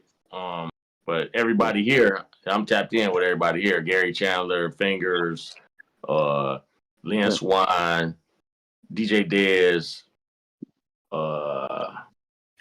Lynn Swan, dope ass beats, bro. Oh yeah, Swan. Oh yeah. Yeah. Daddy Riff, Shotgun, DJ Shotgun, Don Q, DJ Babe. Man, there's so many of us. Tons of them, man. And actually, that might be the best kind of thing. Like we could get some people from outside the D, but we could make a Detroit exclusive though. For sure. For sure. Yep. Yeah. Talk about all the knowledge, bro. I was just thinking about this session with just a few guys I had in, man. There's been a lot of knowledge, a lot of guys. Yeah, we reach out to Joe. Oh, and I still want to get your pops on, man. If you know. Oh that's yeah, cool. yeah. Whenever he ain't on tour, you know, Duke from the Four Tops just passed away. My dad played percussion for the Four Tops. Damn. Rest in peace to my Uncle Duke, man. But they still touring though. You know what I'm saying? They tour all year long. So yeah, whenever he get on tour, and we get him on there. Yeah, but you know, I extend my condolences also on that part, though. You know. Yeah. Just, you know. Thank you. Like family. Yeah. Yeah. But yeah, I never forgot about that. I'd love to have him on. Yeah, he'll do it. Cool. I hate I missed the DOC that day, man. Oh man, no, I know you wanted to be, yeah. Man, I wanted to tap in with Doc. You know what I'm saying? Him and my daddy real close. You know what I'm saying? That whole Death Row era, all of that. So I really wanted to tap in. Rage was supposed to come here next month, so I don't know if that's still gonna happen or not. But if she do, then I feed her to you. Yeah, that's what's up, man. You know, I read all the credit on all the albums, and your father had got credit for on Chronic. On the Chronic too? Yeah, on the Chronic. Yeah, he might. I know me and him talk about that. He said that's the only one that he didn't. He didn't. He came right after the Chronic. I thought for sure I saw his name on at least 4, not 2 on the Chronic for drum programming and percussion. Yeah, I don't know if it was the Chronic though, because I think he came after the Chronic. But Murder Was the Case, the Dog Pound, Dog Food, Rage album, everybody that was that Nate Dogg. You know what I'm saying? That's my dad. That's my dad in the video on Nate Dogg. Was that One More Day in the beginning of the video when he talking? That's my daddy talking. One more day, now remember I was about 8. Yeah, he on all of that stuff. But so who did you start off playing with? He started off with the dramatic. With my pops? Yeah, he started off with Undisputed Truth, Smiling Faces. Back in the day, he played on that, and then after that, then he went to the dramatic thing, and then George Clinton, Parliament and Funkadelic, and Boosie's Rubber Band too. So the clap that was heard around the world. Yeah, that's more bounce to the ounce. That's Roger Troutman. Yeah, he created that clap. Yeah. So he made Roger Troutman clap. I didn't know that. Yeah, I thought he just did Dr. Drake. I got him here. I got the clap downstairs in the basement. I'm keeping it. Oh, you got it. Yeah. I was there when he made him. I was a little kid. I didn't know what he was doing. I was like 7 years old. Yeah, so like he was going to donate it. Huh? You said he was like trying to donate it or something. You're like, no, hell no. He was going to give him the United Sound, man. That's where Parliament, Funkadelic, and all of them laid they music. And so they were going to turn that building into a museum. It's a historical landmark right now, but it's some dispute because the city is trying to run a freeway through there. You know what I'm saying? So they trying to knock it down. They trying to actually move the building now. You know what I'm saying? It's crazy. But my dad, he tell me now, he said, I'm glad I listened to you, son, and I didn't donate them claps. Because it's the building is in turmoil right now. They don't know what they're gonna do. And he said then the claps would have been in there, you know what I'm saying? I said, yeah, man, that's my inheritance. I want to keep them, man. That's my keepsake. You know? It ain't nothing but some 2x4s that he put together. The door hinges and some drawer handles, but it's the history of it. And I know the formula that he used to make it sound like I never would have thought that was it. I thought he was not real human hands. No, man. I thought he was somehow edited some DR808 to make him sound like that. Nope. Yeah, no, them some boards slapping together. Boards? And then put through booties with a couple of effects on it. Put through booties like that's how I sound too. Oh my God. Oh. Yeah. My dad, he a little bit of a genius, man. He be coming up, he be making sounds himself. You know what I'm saying? It's a lot of stuff. Like y'all hear my dad on so many records, man. Cutie Pie, the Flexitone, he the one who sung you would never think of too, you know. Yeah, That's his Natural Born Killers. That part where we like dun dun dun dun dun dun. That's my daddy singing that part. You know what I'm saying? I'm so into you. I'm so into you. He got some real familiar things that he records. You know, as much as I hate to say it, but it's like it's real though. It's like, you know, the Backstreet Boys, they have a couple of songs they even use that shit too. You know, with the yeah, it's that clap. You know, that clap is everywhere. SWV, you know what I'm saying? I hear it all the time, bro. The whole West Coast, that whole era, the West Coast, West Side Connection. He played on this album right here. They gave me this plaque right here. That's West Side Connection. Oh, I see it. Okay. Yeah. So he on Gangsters Make the World Go Round and everything on that album right there. Then I got his Aftermath plaque too. When he did Been There Done That with Dr. Dre. He on Gin and Juice. He on a bunch of stuff, man. Bunch of stuff. Right, Snoop Dogg. That's what I was thinking. Yeah. In the video. Rest in peace to Wenzel too. My boy Wenzel from the Dramatics, he just passed away too. You know what I'm saying? And he was in Doggy Dog World video. He was the Dramatics when they sang on there. And he just passed away this week. I did see that. Yeah. Rest his soul. It's only two remaining members of the Dramatics now. That's Uncle LJ and Squirrel. But Squirrel, he don't perform no more. But Uncle LJ still singing and touring and stuff. So yeah, but everybody else, they passed away, man. Uncle Ron Banks, everybody. Yeah. Yeah, we lost to go. Those guys originally Detroit band. If any of them want to come on, we'd love to like celebrate their legacy. For sure. Yep. I can get that blood. That was the funkiest band in Detroit, man. When I was little, You cut out, Black Jesus. Yo, Black Jesus, your mic muting. Yeah, your mic cut out. I don't know if like maybe. Okay, now we hear you now. Okay. Yeah. So they had a song called "Shake It Well." I used to play the song by the Dramatics, "Shake It Well," all morning and all night, man. I used to love that song. I know. I grew up in the studio when they was making them records, man. That's crazy how we remember them. Yeah, that's it. I was like, man, I used to play this shit every day. That's what made me. Yeah. Ain't that the one when Squirrel say, my name is Squirrel? Yeah. I want to see the whole song. Well, that's his cold. I used to love them. My mom used to me to see them. I used to love them, boy. I thought. Yeah, classic. Real. Yeah. I did a couple shows with them, man. Okay. Gentlemen, bro.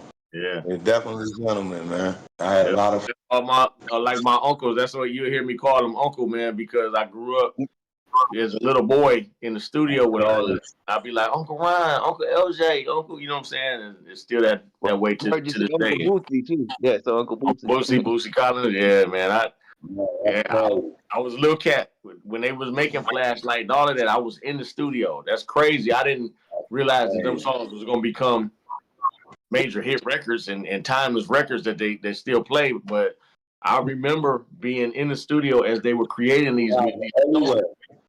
Yeah. I remember not knowing them guys was famous like that. I remember my mama had to explain it to me one day who Smokey Robinson was. Wow. I'm like, who is this guy on our couch every day? Right. When I get home from school, like, who is this bum? My mama was in the kitchen to beat my ass. Was like, nigga, that's Smokey Robinson. Like, nigga, I'll break you and make you. I was like, oh my God. And then she playing it. I'm like, that's it. And I look at her. Yeah. So I get your ass upstairs. I went upstairs and did my homework, dog. But I learned shit that day. I learned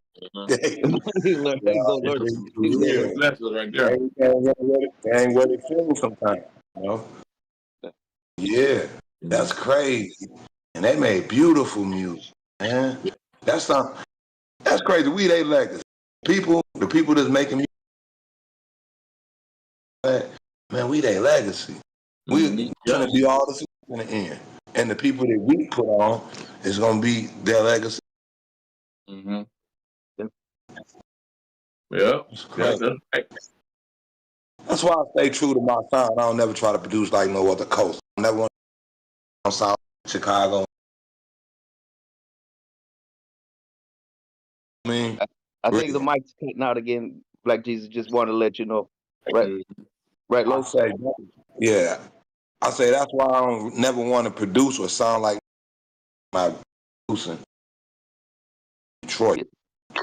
Yeah, because I feel like we got such a rich history, and why imitate anywhere else when we are the legacy? Right. Whereas such a rich heritage. Like I wish I would they take are Atlanta sound, Chicago sound, everybody else. The whole world emulate us. That like I like to tell people all the time, man. It was P Funk before G Funk, and that's all Drake did was take all the musicians from here and go take them out to the West Coast, my daddy included, and reduplicate what was done here in the Midwest. You know what I'm saying? Like even with Roger Troutman, I think I told you this, Antonio. Did I tell you? I said Roger Troutman when Dre was getting ready to do California Love, he let my daddy hear it, and my dad he said, "Yeah, I'm gonna put a talk box on here." And my daddy said, "I hope you don't do what you did on Snoop's album." And he said, "What you mean?"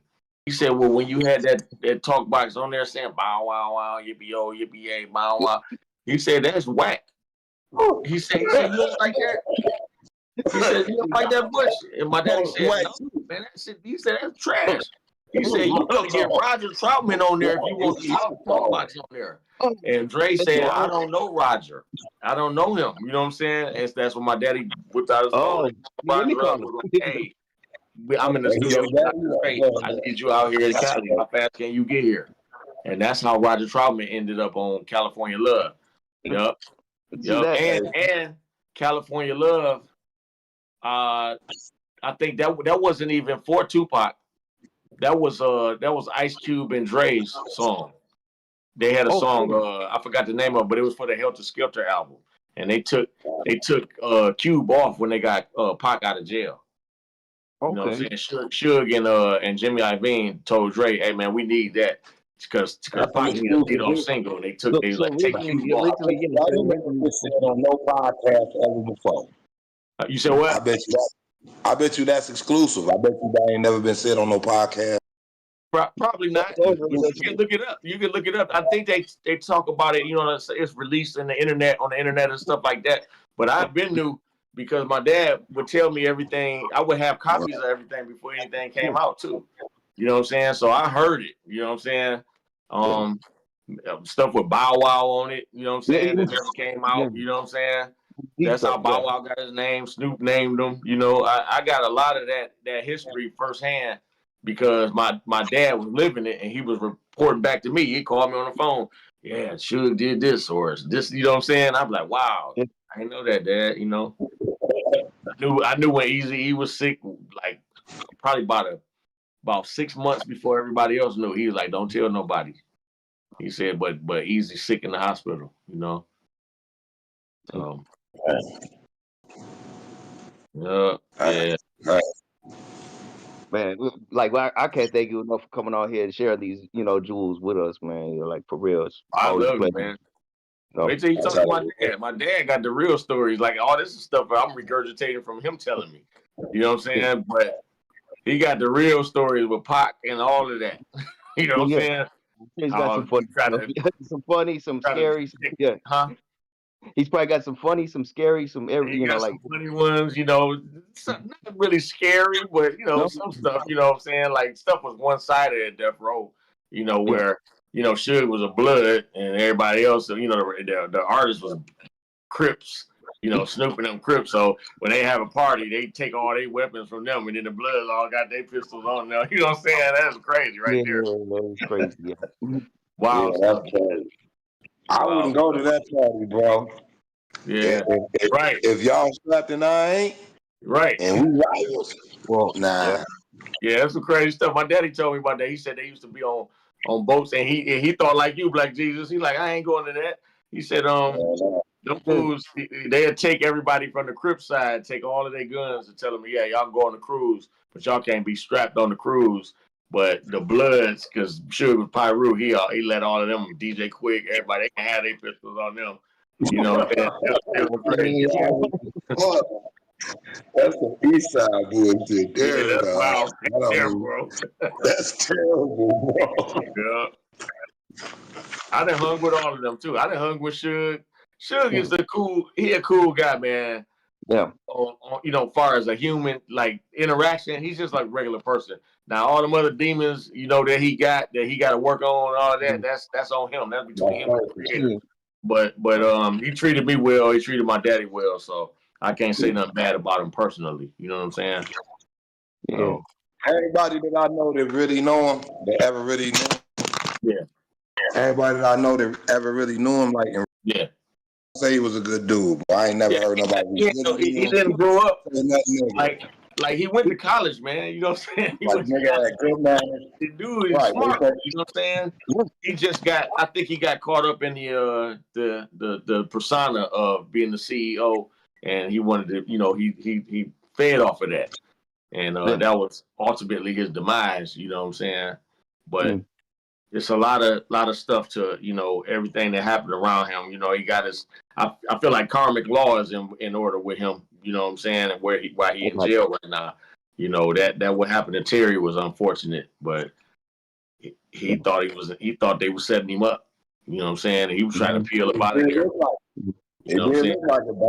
And put a pistol on him. You know what I'm saying? He socked him. He got socked in the face. You know what I'm saying? So it's trying to get out. Yeah. Yeah, Terry the one who called him over there. My dad told me. He said Terry called him over there. He should. Huh? The judge went in because he should. Yeah. If he was anybody else, that would have been what they call it, negligible shit. But you know what I mean? Yeah, they were looking to get him because he was. It would have been negligible. He would have got a civil suit, but it wouldn't have been no murder. You feel what I'm saying? Right. But see, that's karma, though. You see what I'm saying? Because of how it was operating before that happened. You see what I'm saying? It'd be that one time when you need that mercy, it don't work out that way because you get the energy out. You know what I'm saying? So, my dad say he probably gonna get out. You know what I'm saying? And it may not be as long a wait as everybody think. You know what I'm saying? Maybe in a couple of years. So. The nigga down that blind from diabetes now. Yeah. So, like I said, I don't know. Can't escape. I don't know. These are rumors I heard from people that know him. I don't really know. We had OG Joker Mask, Joker Mask and stuff. We had him on here. He has a lot of good things to say about Suge. A lot of it is hype. A lot of it is hype. You know what I'm saying? And like I said, my dad. You talk to him, he gonna tell you the Suge Knight stories, the Tupac stories. He's like, man, when they came out talking about Suge had Tupac set up and all of that, my daddy was like, he said, never in a million years would that have happened. He said they was messing with the same chicks. He said he told me a story where Pac and Suge thought they was gonna die. They was on like one of those small planes, like how when where Aaliyah passed on, you know what I'm saying, when she passed on a small private jet, and he said the engines went out, and Pac and Suge came, when they got home, they told my daddy about this. They said the engines went out, and they was like, well, it's been a good one, and they took a drink. They thought they was about to crash, and they was hugging each other and crying and all of that, and then the engines came back on the plane. And they ended up landing, and they lived to talk about it. They told my dad, you know what I'm saying? So they finna die. That's real shit. They was crying and hugging. That sounds like the truth. Yeah, they loved each other. They definitely did that. My dad used to tell me all kind of stuff, man. Wow. Yeah, man. That's what's up. Shit, I always been a fan of yours. You went out again, Black Jesus. I was cut out again. What you had did back in the day. You know what I mean? Like I was telling you, you know, Easy album and all of that. Yeah, man. I used to love Easy B, man. Yeah, Told you, man. Power of the Bass was my favorite song, man. One World Records, man. World One, yeah. Yeah, World One My Records, daddy's man. label, man. I used to call his daddy every weekend trying to get a record deal, Trying to get a deal. He know that. He know that. Everybody I talk to, they be telling me that. I talked to Fat Cat the other day. He was like, man, I'm trying to get a deal with y'all, Los. I said, man, I said it was only us and Chaos and Maestro on the label at the beginning. You know what I'm saying? It was only two artists, and then Dice. How Dice got down is when I told you, Blatonio, Easy B went to jail, and I needed a replacement rapper. You know what I'm saying? Because I was out by myself. So I told Maestro, I said, hey man, you was working with this guy. I heard you play some of his music, and he said, who you talking about, Rob? You know, I'm like, yeah. He said, you want to work with him? I said, yeah. So that's how me and Dice hooked up, but he wasn't called Dice in the beginning. It was Boss Man. So the name of our group was gonna be Boss Man and DJ Los. And we ended up not going that route. And I told Rob, I said, man, go ahead and let Jason produce your album. And that's when the 40 Made Me Do It came out. Because I had a few tracks I produced on him, but they wasn't as solid as what Jason could do. You know what I'm saying?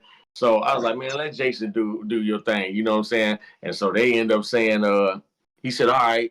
He said, I'm gonna change my name to Dice. Like I said, Dice, like Andrew Dice Clay. He said, exactly. I remember you did. I remember the album. I remember all that. I used to be a fan, bro. I used to be a fan. That was my company. You know what I mean? World One and Real Life. I remember I called him right now. Who'd you talk to? I say, hey, what up, boss man? Yeah. Who'd you talk to? He's like, where you get that from? Yeah. Well, no, that's fine. No, come on. I know you're talking to somebody. Yeah, that's me. Yeah. Talk to Man, you done seen all the eras. You done seen Smiley. Yeah. You know what I mean? Smiley, DJ. Boss. Yeah, Boss, DJ. Seen everybody, man. You done seen HNIC. HNIC, yup. Razor Blade. You done seen all. Awesome Dre.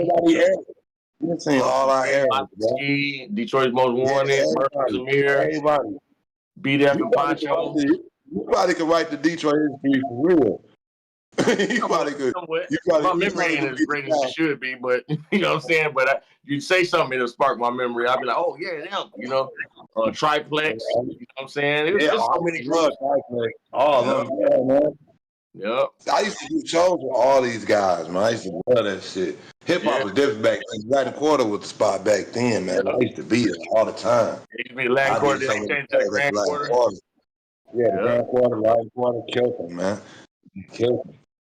I miss that shit. Yeah, there's many shows. I work with Tash from the Alcoholics right now. That's my homie, right? That's my guy. Oh, yeah.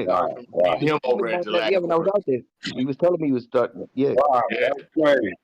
That's crazy. That's what you mean. Pepper Johnson used to throw them celebrity basketball games, and the after party used to be over at the Latin Quarters, and he'd have all kind of Run DMC be over there, Jam Master J, all of them. You know what I'm saying? We get to meet and kick it with them people. Yeah, that was a deal. Back in the day, man. That's crazy. I can't say, but you got to see all those different eras. Yeah, we met Biggie over there. Yeah. Biggie was over there. Biggie and that's when Biggie and Lil Kim was first blowing up. They performed over there. Solo. That's why I used to open up for everybody else. That was the spot. Yeah, that was the main spot. I opened up for all the national acts there. That was my spot, man. Dang, man. I missed that shit. That shit was crazy. That shit was crazy. Some stage right there. But yeah, but that's what I guess that's what makes us who he is, bro, and that's the legacy. Yep. Perfect guy to like do a documentary though, because you, like I say, you got this. Yeah, I got some history. So much, man. My mind be going everywhere. Like I got stories not only with that, I got stories with the major artists like Dr. Dre and all of them. I done been in the studio with Dre, right at the board, just me and him. You know what I'm saying? it's a lot. It's a lot. Hey, Lo, somebody in the chat want to know, do you still use a nickel to keep the needle straight? Keep the needle on the record. No, you ain't got to do that now. It's Serato now, so Serato don't really skip. Yeah. I remember them days where you take the penny or a nickel, and whichever one that your particular needles needed, whatever extra weight sometimes you would use a penny, and sometimes you use a nickel. You know what I'm saying? I had statin cartridges, so I used to use a nickel. Yeah. I used to have techniques. I used to do all that shit. Burn out all the little tricks. Remember the tape? Remember the cassette tapes y'all used to have when they come with the label in it, and you put the label inside the record too, so the record. Sometimes the little hole in the record be too big. You put the label in there to make it tight, and put it on the tape when you want to dub over the tape. Yeah, I used to do all that shit. Tape or Scotch tape. Yeah. What about putting them tapes back together again, bro? Yeah. With Scotch tape, I used to do that, just slice them together. Oh yeah. I made some tapes. The real 16 tapes that we used to cut with the razors and shit. Yep. Remember that at the disc LTD back in the days, bro? We used to have to cut them with razors, bro. Yeah. Oh my God, I'm old. I just got chilled. I'm through talking about it. Oh my God. But you know what? That's funny you said that, because I was telling my dad caught me doing that one day. I was fixing some tape, maybe NWA or somebody else fixing it, and he said, "What you doing there?" I said, I'm fixing my tape. It broke, so I had to cut it. You know what I'm saying? And I had found some of this. They had it's a certain kind of tape they used to use, like at the disc and at the major studios with repair tape. The mending tape. It's mending tape, yeah, it's blue. And my dad said, "You doing right, son." You know what I'm saying? He said, "You doing the right thing. That's what we do in the major studio." I said, "Yeah, Dad, I think I seen the engineer do that before, so I just figured I use the same concept, fixing my cassette tape." He said, "You smart man." You know what I'm saying? And he told me that made me feel good, but I learned that from being in the studio. He taught me about this. This is another little fun fact. You know how you get the word looping? Like tape loops of what they used. This is what they used to do in the studio. My dad taught me this a long time ago, before they was on the drum machines and stuff. He said when they used to need a backward, like a crowd in the background, and they want that crowd to be continuous, they would cut the tape of the sound of a crowd and wrap the tape around a microphone stand to go back to the tape machine, and it kept making a continuous loop back to the tape machine. When you hear the term real loop, they wanted a sound, and they were recording it again on top of another recorder. But that's how you got the term looping, because it's a tape loop. You know what I'm saying? It's going back and forth, but it's making a continuous. You know what I'm saying? And you think it's a real live crowd on the song, but it's one little piece of the sound, and it's just continually looping around that pole. Yeah. So yeah, my dad taught me that. I said, "Dang, that's crazy." I said, "Now that function is on everything." You know what I'm saying? That function on everything. You see a loop button, hit the loop button. You know what I'm saying? Boom. Crazy. Beats, looping, anything. Yeah. I would have never thought that. Yep. A lot of little fun facts, man. Like I said, when we get my daddy on here one day, you think I can talk? He gonna tell you all kind of stuff, bro, and you gonna be like, "Wow, that's crazy." That's crazy. I never thought that's how they got looping. I remember doing the tapes like that, but looping, I'd have never that. I know that's what we literally looping it, making a loop around the pole. Literally looping it, because it was the circle continuing. Yeah. What we would do is we'd play one cassette tape, and then we'd play the part, and then we'd hit pause, and play it again, unpause it, and then hit pause again, play it, make a whole beat. That's how we did our samples before we had what's the name, and then they came out with what was the ASR 10, and shit like that. Yeah. And I like that bitch. Everybody else was on that other shit, the SP12. I still got my SP12. I got all my drum machines. The SP12, my daddy actually was his, but he gave it to me. I got 3 808s, the original ones. You know what I'm saying? That's what I'm talking about. Yeah, I never got a chance to get an original. I ended up getting a DR. Yeah. Not too many people got the original 808. They still got them. They obsolete now, but they worth so much money, man. They worth like I looked online. Them boys worth like 15 grand a piece. Yeah, I be seeing them on eBay. Just because it's a collector item now. Yeah, I keep all my vintage stuff, though. I got a house full of it right now. I'm looking at. I keep all outboard analog shit because that's what I like. The warm sound. I think all that flat music. The analog. Yeah, I like warm shit, man. Yeah. You know, I'm a digital guy, but it got to be digital with some body. You got to mix the two together. I feel you. Because it'd be too thin. It'd be too thin. Yeah, it'd be too thin, bro. There got to be some soul to it, bro. Yeah. You know? That's real. But that's what a lot of the music be mixing, real mixing and mastering too. Mm-hmm. This shit is cut out again. I think you cut out. I was talking about the difference in how they used to master the music back then compared to what they doing now, man. Yeah. You guys now are just trash. Yep. No one does any real mixing of the tracks. Nobody separates them properly or put them sonically where they belong in the EQ range.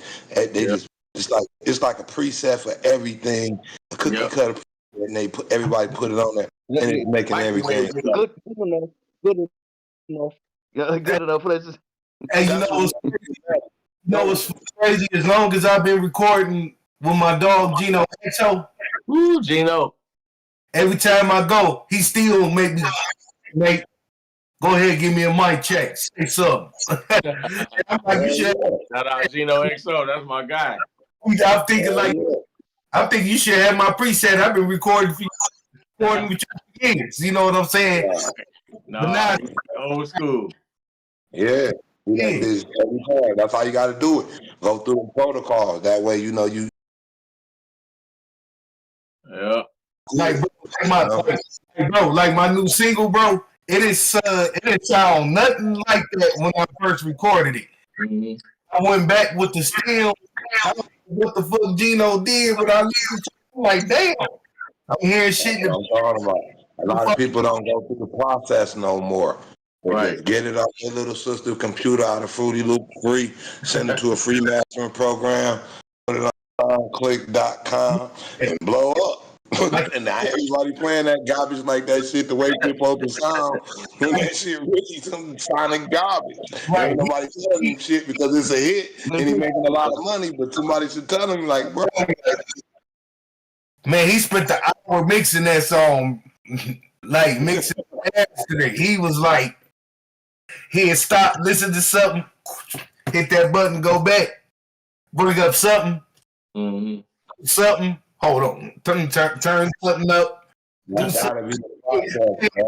Man, like meticulous though. It was like meticulous with it here. Listen to it again.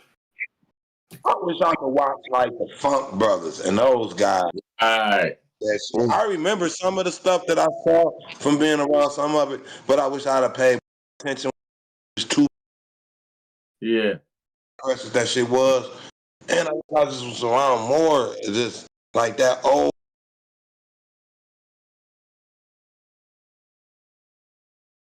I'm serious. Yeah, that was the era right before my dad. Come on, bro. Yeah, I'm talking about. Yeah, my dad, he talked about them a lot. He said, man, if I'd have been just a little bit older, I'd have been with the Funk Brothers. Yeah, and guys came in right after them. They sound untouchable. That's what I want to be. When I'm old now, but that when I grow up, yeah, man, you guys did it. Yeah, they did. And they ain't everything they touched, every single thing they touched went platinum, went gold. Everything. Everything. Yeah, them and James Brown, the JBs, man. That band come right on, there. man. Everybody knows. Man, oh my gosh, man. Clive Stubblefield, he made the funky drummer, man, that everybody sampled for years. Everything you hear that same drum line that he's like, man, I was just doing something in the studio. I didn't know it was gonna turn into this big old thing. And it's crazy. I got his album. Like I got his that album could even be right now. that could be a whole episode talking about how many songs used it. Yeah. Yeah. Oh yeah, there's a Just James Brown method of a constant loop created hip hop because there's no other music doing that. Just beat you to death with the same old loop like that. Yeah. People would tell you like, what the beat? It ain't got no breakdown, no major.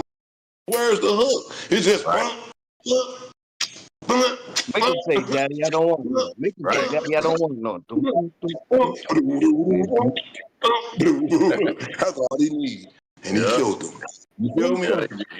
He killed them. He created a whole genre because now hip hop does that. We do that almost every song. Yep. That's R&B. That's rock and roll, nigga. That ain't hip hop. Where the monotony? Where's the loop? Right. Where's the loop? You know what I mean? That's what gives you the head bob. That's what you did. You know what I mean? James Brown did that for us. Him and Wilson Pickett, I ain't gonna lie. Watch me. Right. Watch me. Yeah. Maceo Parker, he played on my album. Maceo was in James Brown band too. Saxophone player. He played on my Untouchable album. That's what we started with, ain't it? Ain't that who Maceo started with? Huh? Ain't that who Maceo started with? The JBs? Yep, the JBs. And then my daddy was in the group with Maceo. It was three of them. They was called the Sweat Band. It was Maceo Parker, Carl Butch Small, my dad, and Razor Sharp. Razor was the keyboard player for Boosie's Rubber Band. I know what you're talking about. They had an album called The Sweat Band. Bass players play for like epic shit like that though. You know what I'm saying? Like he's kept the funk. Who was that? Crazy how like Boosie has just Boosie been played like with James Brown too. That's where he started. Yeah, Boosie was a funk master. Yeah, Boosie and his brother Catfish. Catfish played lead guitar for James Brown. They both play on Flashlight. Boosie is playing the drums. A lot of people don't know that. Boosie Collins playing the drums on Flashlight. Who played the keyboards on Flashlight? That's what I always wanted to know. Bernie Worrell, Uncle Bernie. Oh, I knew that shit. Yep. Oh, I was there. I was there, bro, when I was a kid. The backup singer. Who, Bernie Worrell? Yeah. He the one who make all the weird sounds on Flashlight. That's Bernie. All of that's Bernie. Bernie went to the school of Juilliard. He learned how to play classical music. But he turned it into, I'm gonna play funk, you know what I'm saying? But he played with a classical musical mindset. And so that's how he was doing all those strange bass lines and string lines and stuff. And like when Flashlight come on, that's Uncle Bernie playing that on the keyboard. You know what I'm saying? That's the Wurlitzer. I can't remember what keyboard it is, but it's a Wurlitzer or it's not a Fender Rose. I forgot what my dad told me, but that's Uncle Bernie. Well, everybody having a problem logging on. Gutty trying to walk everybody through it. Tell them to hit that camera, but I had an issue too. You gotta hit the when you see the lips pop up, you just gotta hit that icon, that video camera icon. That's basically the way. That's what I've been telling. We got Havoc, the mouthpiece, formerly South Central Cartel, trying to get in right now. KK. Oh, that woo, dang. Yeah. And, that's what's up. Jack Frost said he's trying to tap in. He's getting off work. He said when he get to the crib, he's still on. He gonna tap in. Detroit legend Jack Frost. That's another legend we didn't mention earlier. Yup, Jack Frost from Detroit. Oh man, he's been doing it forever. But I'm trying to walk through it right now. Yeah, he was another one of the original, one of the original first crop of Detroit rappers. Jack Frost. Yeah. Yeah. Honor getting to meet him too as well, man. Yeah. Yeah, that's my guy. That's why we got to do the Jack Frost challenge. The Jack Frost what? The Jack Frost. The Jack Frost challenge. Jack Frost challenge. What's the Jack Frost challenge? Oh, you know that face he be making? Oh yeah, the Band Me album cover. I can't get He got the Band Me on his skull cap. Mm-hmm. He got his eyes in the back of his head. Yeah, that's that Jack Bill. Because back in the day, it's like out here, we called it the Jack Frost face. Yeah, we called it the Jack Frost face. People always like even if they didn't listen to rap, they saw that shit sitting on my coffee table because I was playing it so much. Yeah, they're like, "Who's this?" You're like, "What is this?" That jazz. Yeah. So before me, it album was cover, called the Jack Frost face. Yeah, we called it the Jack Frost face. Oh yeah, when she giving top that good, you do the Jack Frost face. Yeah. All that. I wonder if you can still do that. Yep, the Jack Frost face. Yeah. That's what's up. My homeboy used to have a contest on who could sound like Eshawn the most. What? John, that was my guy too. I smoked him every time. Oh, the Eshawn challenge? Yeah. No, a lot of that was going on. He just had got put on the Eshawn when I met him. You know what I'm saying? Yeah. I was already listening to Eshawn in 89 and 90. Yeah, you're a G with it. Yeah. So I was like 9 and 10 listening to Eshawn. By the time I met this cat, I'm like 14, 15. So I'm already 5, 6 albums deep with Eshawn already. Yeah. That guy right there did this thing. Yeah, he did. And a lot of people they credit us for having the first rap album out of Detroit, but I always tell people, I'll be like, man, I remember when Eshawn was there too, man. I remember like people tell me, they said, well, y'all had Easy B and DJ Los had the first full-length rap album, but I remember the Eshawn, the Red Tape, it was out that same year or close to it. It was on the east side. It was only at the liquor store. Yeah, it was out. It was out. It was like, and I always see people that shit. You know what I'm saying? I keep it 100. Eshawn, that's my boy. I bought it. I can't complain that we had the first out, but I always say, I don't know, but he was there too. I bought it from the. I know this, bro. He's the first guy I seen from our neighborhood to make $1 million doing rap. Period. Yeah. Oh yeah, for sure. For sure. They came back. When they came back off with the rap, they was nothing. I was like, I couldn't believe it. I was like, oh my God. I was like, oh my God, he did it. He did it. I was like, man. Yeah, that was my dude. That shit inspired me. And James, you know what I mean? James is the kind of guy, you know what I mean? Yeah. It was on me like, keep it up, man. You gonna be tight. You know what I mean? Yeah. I used to be like, oh, man, you know what I mean? You know how that shit, you look up to an old, you want to do it, he tell you. Right. Tapes and shit. He geek me up like, yeah, man. You gonna be the man one day. That's crazy. Yeah. For real. Yeah, I remember when Eshawn came to get Dice from our record label because Dice wanted a release. And that's crazy. Eshawn came over and talked to my dad, my two uncles, and asked them, could he get Dice, because he wanted to put him out on his label, and could he give him a release from Raw Dog Records? And my dad and them was like, we don't have we ain't holding him hostage. But good luck. Go ahead, he has our blessings. You know what I'm saying? They gave him the release, but then I think Dice ended up falling out with Eshawn after that first album, or a little bit after that. And differences. I was watching. I think they cool now. I think they got cool now. But we all done had little differences. We all done had little years. We all done went through the window.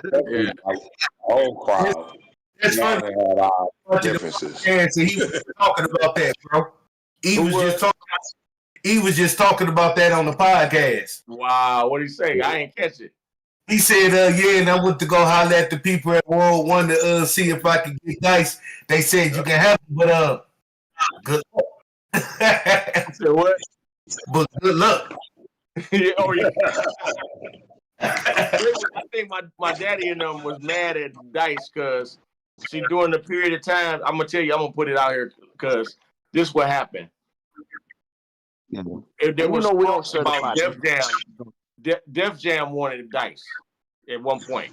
Okay, Russell Simmons was the talk. It was some talks in the air about them possibly signing Dice. So they had called the record label and told them like, "Hey, we interested."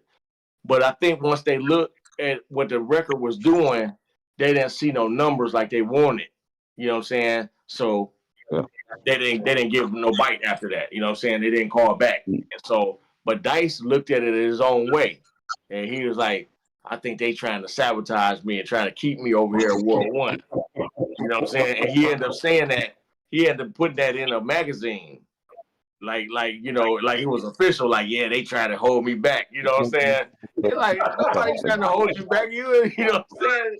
You selling records, but like not like $1 million status. You know what I'm saying? So if somebody wanted to, you know, get you, we would have entered into negotiations for that. You know what I'm saying? So I think that's what happened. Where Dice was a little disgruntled, and then my dad and them was like, man, yeah, you want these? Go ahead, take them. You know what I'm saying? One of them type of things. And sort of how Tupac was on Interscope, and when Suge wanted to get him for Death Row and Jimmy Iovine and them, they was like, go ahead. He's a headache anyway. You know what I'm saying? That's how Tupac. That's how because he went from Interscope to Death Row. Remember when he went in jail, he was on Interscope. Oh, that's true. Yeah. Wait a minute. Yeah, that's true. Yeah, he went straight to Death Row. You know that don't usually happen like that. That's why it was such an easy transition. Wasn't nobody fighting over it because Interscope was like, "Hey man, he keep getting in trouble. He costing us money. Yeah, go over there with Suge. You should if you can do something with him, go ahead. You know what I'm saying? So that's how that happened. You know." Yeah. And so it was kind of like that with Rob, with Dice too. You know what I'm saying? That Dice was making a big fuss about. He's like, man, we're not holding you back, man. Come on, man. We all family. If something bigger can happen for you, then that's what it is. You know what I'm saying? So when Isham came over and was talking to my dad about it, he was like, my dad and Gene David, rest in peace, my manager John Maxey, and my dad Carl Bush Small. They all was in agreement, like, hey, we ain't trying to hold you back, Rob. Hey, Isham want to do something with you. Here's the release. You know what I'm saying? And so we all backed it up. And Black Monday and all of them, and Apartment 3 and all of that came out. Bro, I was bumping all that stuff. Wait, Neighborhood Shit Talker. Neighborhood Shit Talker. You know what I'm saying? All of them albums. I remember going to buy them because regardless of whether Dice was on our label or not, I was still a fan of him because you got to remember, I wanted him to be my rapper. You see what I'm saying? So, yeah, because like you was rapping over the reggae beats. A lot of people didn't know that. It's like Getting High in My Neighborhood was like he was doing that like that wasn't nothing new. Yeah, to the world. You know, once I'm a fan of yours, it don't matter, bro. Rob even dissed me on the album. You know what I'm saying? I know we laugh about it now. He dissed me before he made me do it. Yo, DJ did everything, and then we laugh. I'm like, man, why you do me like that? He's like, man, I just wanted to diss somebody. You know what I'm saying? I didn't even listen to the stuff he did with Isham. I ain't started listening to. What? Sure. I listened to the first album. To me, it ain't mixed. Dice already had a sound. Yeah. And then when he went with Isham, the mix didn't work. Like to me, Isham and ICP mixed it. Right. I got you. I know what you're saying. The mix. You talking about the combination, the collaboration. Right. That's the way the energy works. I should just come out. It didn't work to me. Dice sounds better like now. To me. Like, you know what I mean? That's real. You know? When I hung out there, that's my I like some of that stuff that Isham put out on him. You know what I'm saying? Yeah, because I'm like Isham. I like everything Isham did, bro. Yeah. Like Isham as an artist and a producer is dope. To me, it just didn't mix with Dice. To me, the shit he did with him and Nodus, now that shit legendary. Oh yeah. Legendary. Yeah, you know what I mean? But certain people can both be great, but the shit don't mix, kind of like Dice. Even though it's a great he great and he great. Some shit just don't mix. Like Slick Rick and Warren G. Shit. You know, some shit don't work. But yeah, man. Man, that nigga for years too, boy. Detroit has such a rich history, and the kids need to understand and know it. You know what I mean? That's why I be telling them. I expose them to it. I tell them about everybody. I give it. It don't take nothing away. Yeah. Right, you know what I mean? This the guy that showed me how to do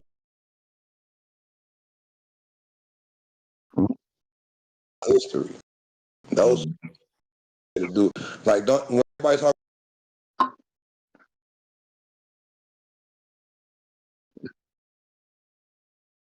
You muted. Caught him with all that money and found out them underworld niggas was head busters. Yeah. For real. You cutting out for For me. real. But I heard that's I hated underworld. I hate mafia and them the You said underworld. You talking about Rap Mafia? Rap Mafia. Yeah. See, you was cutting out. We didn't hear you. But all I heard was. I'm in the, yeah, I was talking about Rap Mafia from Detroit. How they got caught with all that money, and that's why the feds we couldn't get no record deals for 30 years after that. Like Detroit had a black spot at the Rap Mafia because they knew we was gangsters. That's my guy. It was black. Hey, that's my guy, brother Peoples, bro. Like when we first started recording, me and my guy, bro, Shannon Sykes, that's who studio equipment we was recording on when they was like that. Wow. We was recording on Rap Mafia studio on they shit. In reference right over there on Puritan. And they had some money, bro. Yeah. They had some money. I know a few guys who was working with them. Oh, I hated that song. To me, they was the wackest rappers, man. I couldn't believe they was so gangster. When everything came out, I seen how gangster way was. I was like, man, I'm glad I ain't this. I'm glad I ain't this. Hey, I love everybody from Detroit. I ain't gonna lie, man. If you'd have came in my bedroom, I had Irv Ski, Rap Mafia, Private Play. I had all their albums all on my walls, man. I got that tape somewhere. That Rap Mafia tape. I got it somewhere. Yeah. I supported them and bought them, but I'm gonna keep it real. A lot of them I thought was whack. Like,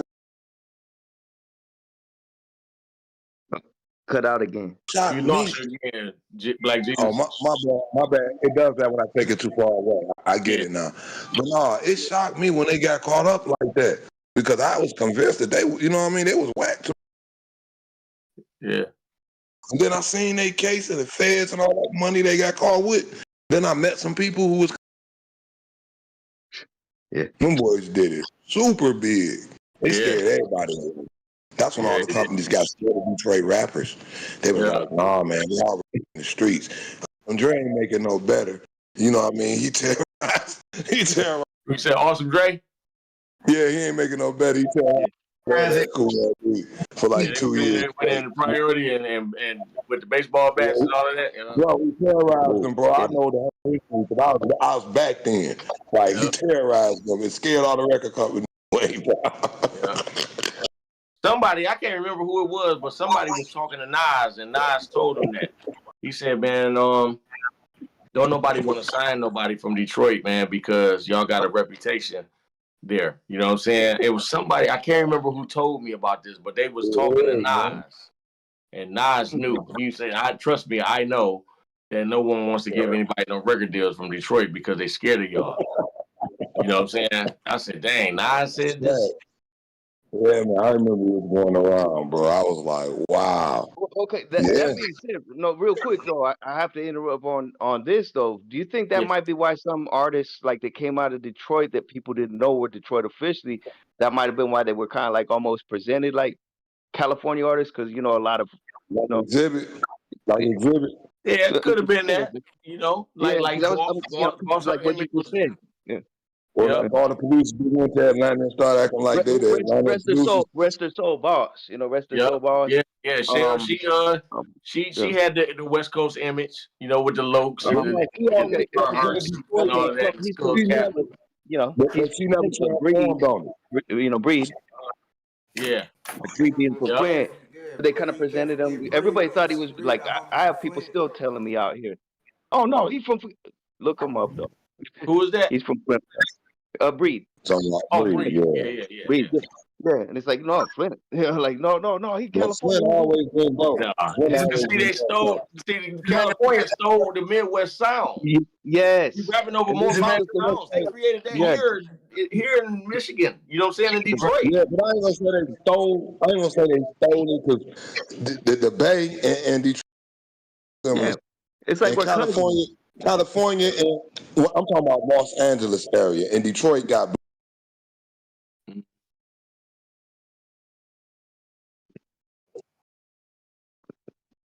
Like Jesus. I know that the sound come from Detroit like a mother. Yeah. A lot. Oh yeah, absolutely. Yeah, but I can't say that because you know. See, I say they stole it. Well, I agree. Maybe that's pretty harsh, but I know that the initial influence and everything that they try to emulate, and people they get it misconstrued. They say that's a West Coast sound. That's a West Coast beat or something like that. No, Like, bro, all right. No, I totally agree with that. That's the Motown sound. They did that with a lot of stuff, and yeah, that's the Motown sound. But a lot of our sounds. Now remember this. Remember this, folks. We used to fly in the best people from all over America. So a lot of those guys was from it was in Motown studios. Guys from California living in our house and our studios. Like that's going on a lot. You know what I mean? A lot of them. That's true. You know what I mean? We influenced them, though. We had a lot of influences from Cali in particular. You know what I mean? As far as the instrumentalist part. Yeah, right. Like, yeah, the samples, the Motown samples. I mean, it's just, yeah. That's everything. The funk, the Parliament, all that's us. All is us. Yep. You can't make nothing without the funk. Everything the Funk Brothers did, hip hop did. Funk Brothers, you got James. Really, and who else? Parliament, that's who rap imitate. Yep. You know what I mean? That's who rap imitate. Like, for real, the biggest influences outside of. Yeah. We had the finger rap, Mayfield, and you know what I mean? It formulated a beautiful thing. I'm glad y'all guys let me be a part of it. I'm glad y'all guys let me get out the ghetto and save me. That's what's up. Yeah, I'm glad that you know what I mean? People appreciate my music, all of y'all, and all of the people I look up to. Like, yeah, it's real. I'm glad we had family, most bro. I've seen him in so many shows, so many clubs. I've seen that guy to go through so much just.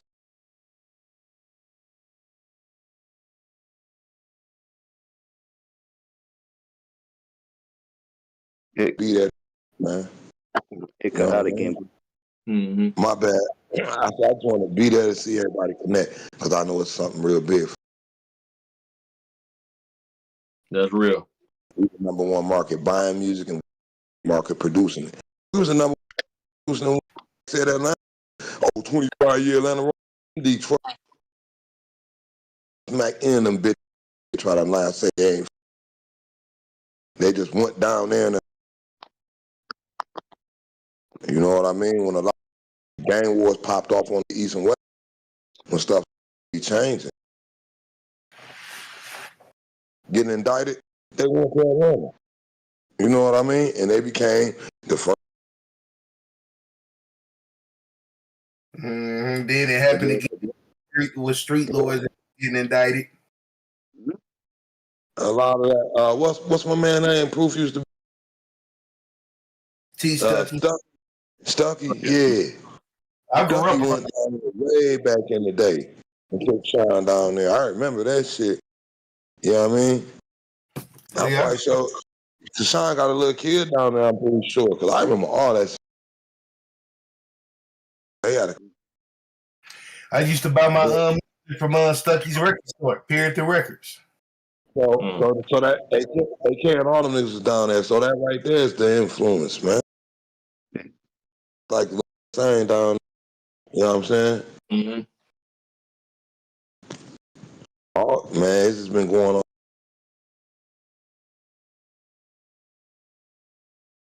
That's what's up. The blacklisting of Detroit rappers was going on. So like Los was saying, like you were saying, or just don't say where you're from and come up with somebody else's wave because it's so hard on here. And that little incident with Eshawn that was on the news didn't help either. Yeah, that was bad publicity for real. Which incident? Oh, about the white boys in Tennessee that was listening to Life After Death playing Russian roulette. It was like 10 of them. Oh yeah. I know. I thought you were talking about something else. No, all of that was going on big back then, though. He got caught up.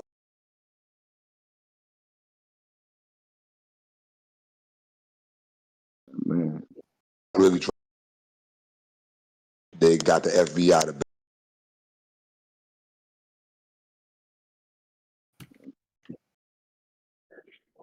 time back then.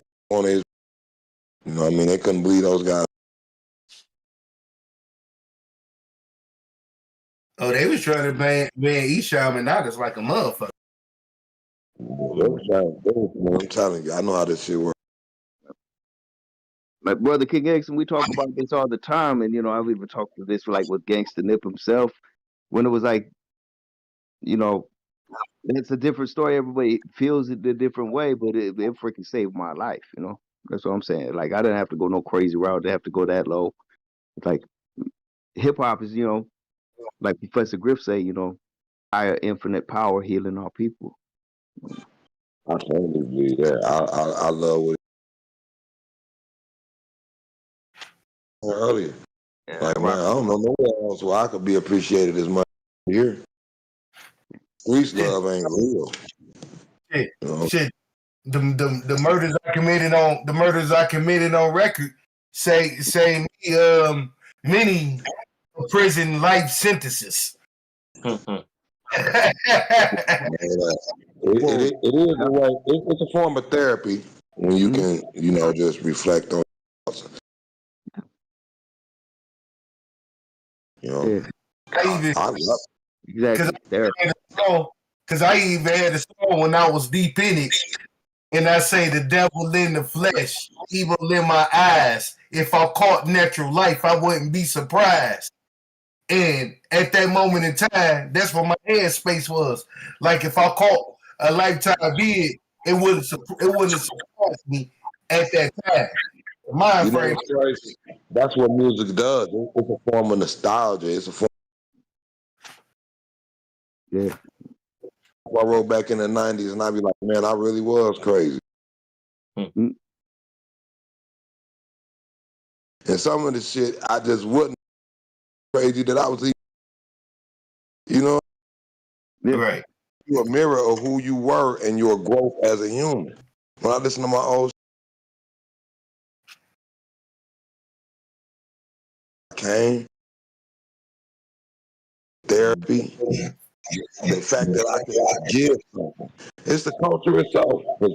It ain't the fact that you think you, it's the fact that you don't.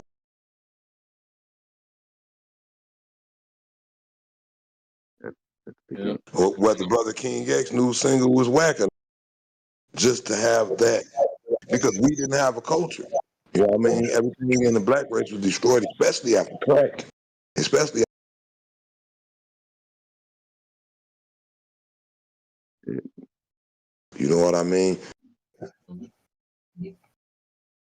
Right. Each other without hurting each other. Huh?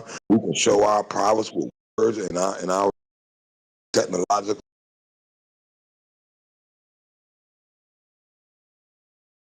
But for real, that covert war on hip hop has been real for a long time. Yeah, but it's only, the whole thing is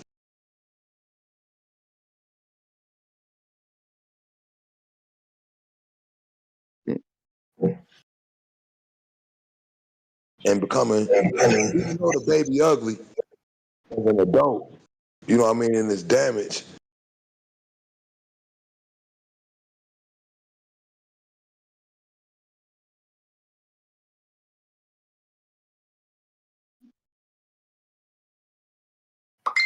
being represented. We can't let these people.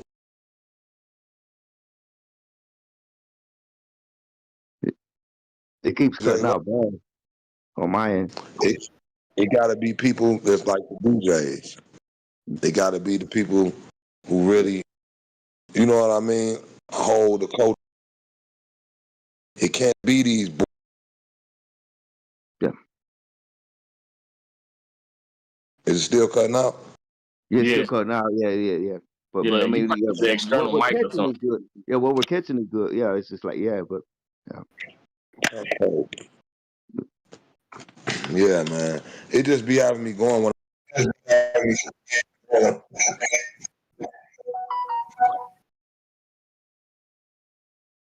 it's 11:15. I still got to get some mastering done. Yeah. So I'm gonna be out on y'all fellas. I really had a great time talking with y'all. I was gonna say the same, man. I'm about to head out too. Yeah, I'm about to say. Good to see you always, man. Oh yeah, Like man. We're gonna do this again, man. What you say, King? I said it. Track with you. It looks like everybody about to cut out because I'm on here because I done got on the site and started designing gym shoes. I'm gonna stick Who that around just for a chimed minute in because down I've there been at the talking bottom? Who is that? to Havoc. Wait, what's I've been that? talking to a couple people, so I'm gonna stick around for a minute. I'm gonna stay live, but appreciate you tapping in, DJ Los, Black Jesus. Okay. Shout out to Monte Cristo, Jay man. Nutty, Big V tapped in. I'm having you on, homie. Good to see you all. Yeah, you know I'll be back at y'all guys, man. Ended up turning into a Detroit round table. Seemed like, but we was talking a lot about the West Coast too. That's what I was telling KK and Havoc. I was like, they telling West Coast stories. He's texting me like, damn, like I'm trying to get in. And they calling me and shit. Like, shout out to KK, shout out to Havoc. But yeah. I might have to make it to be continued. You know, like do an episode like that to be continued and just do it like that. Thanks for coming on, Los, man. Always a pleasure, man. For sure. Anytime. And I'll see when if there's a possibility I'll about bug him every now and then, have him do a podcast, you know what I'm saying? But he'll do it for me. So. Right. Yeah, definitely with your pops, and I wanted to see if you had some like beats you were still making and stuff like that, and my dad, he did collaborating. tracks here and there, not as much, but we still doing. Yeah. Oh yeah, real quick, Cracker B wanted me to tell you much love, Los. So Cracker tell my bro I said what up though. Well, Cracker B. He's been in the chat the whole time. Shout out Cracker B. Shout Cracker out B. everybody in the chat. Cracker B. All right, y'all. Salute, man. I'm out. I'll catch y'all. On the flip side, all right, Black Jesus, King X, Latonio, Gutter. I'll see y'all later. Much love. Appreciate you. Peace, homie. Be safe. Black Jesus, you out? Yeah. All right, and then there was 3. Now, I've been talking with, going back and forth with Havoc. KK, I'll show y'all what KK been saying. He like, damn. I'm like, man, they telling Death Row stories. They telling the West Coast story. He's like, man, I'm trying. So you've been watching the whole thing. He's just like he's not able to tap in. He said that the area he's in, he's getting a bad reception. KK, that could be too. Yeah. And Havoc the mouthpiece is trying to figure it out. And Benzino was in the he was actually in there. Chester McFly, shout out to Chester McFly. He was talking to him in the Discord. So he was in there. He just couldn't I don't know. Yeah. Some people just can't figure out the Discord. But Benzino, you was on here before on the Discord. Didn't we do Benzino's interview? Yeah. You so I don't know. But yeah, shout out to Big V and Nappy Roots. I know when I came in on the Discord, he was already chopping it up with Black Jesus. I didn't know nobody could hear me, and I'm sitting there trying to talk to him and started, and they couldn't hear me. And then shout out to Southwest Word, he came in here and fixed that shit. So my mic, because I was sitting there saying what up though to y'all for the longest, and y'all wasn't responding, but the chat was hearing me, and I'm like, damn, what the fuck, what's going on and shit. So then, but yeah, no. So it ended up being, it was still a legendary episode of motherfucking Roundtable. You know what I'm saying? It was a legend. I mean, shout out to Jay Nutty for tapping in, sharing game. Jay Nutty. Yeah, we had Big V earlier on, and Hey, Big V. I think because it just didn't jump off right away, he might shit. he might hopped off just like because he didn't know what was going on maybe. But yeah, Yeah. if we Got could that know shirt, that, huh? I'll Got hit that him up. shirt. Man, I was rushing so much because we got a late start. I was gonna wear the bust the public enemy and shit, but I was like, "Fuck it, dog." I'm still in my work clothes. Fuck it, dog. Ghetto boys, burn. Yeah, that's So, dope. That's dope as you know who fuck. you fucking with? Wasn't that the Making Trouble cover? No, this gripping on the other level. Oh yeah, gripping on the other level. Yeah, that's dope. Hell yeah, legend. Shout out to the Ghetto Boy. Shout out to Willie D. Shout out to Yeah. Hold on, I'm trying to get us all the same size. R.I.P. to Bushwick Bill. Yeah, R.I.P. Bushwick Bill. R.I.P. Ready Red. Ready Red coming at you. I'm holding my ground like a motherfucking statue. Take nothing for me. I had the honor to actually chop it up with Ready Uh, Red when I was doing that salute to radio Pops shit. Gangsta Nip, you know. Yeah. Shout out to Gangsta Nip. I shot him the live while we were live. I shot All right. everybody. I started shooting everybody the Discord too. That's what I was doing also too. And I invited. So that's why I said maybe we should stay on for a minute. Cause I shot at the people like everybody. I shot at the bootleg because I forgot to hit bootleg. Yo, shout out to bootleg. He told me to call him this afternoon and shit. I forgot to hit him up. But I shot at the bootleg just now. I was just shooting at the I shot at the skit, so I shot at the a lot of I was just shooting at the going down the line and let's see if anybody taps. And I know KK still trying to get on and Yeah. South Oh yeah. Central No, Cartel, I'd be so we honored to can have chop him it up come on on. out the West Coast. And Yeah. Cuban Link said he hold on, let me see who's in it. Oh, he's almost ready? Cuban Link and he's in the ride. He said it's loud in the ride he's in.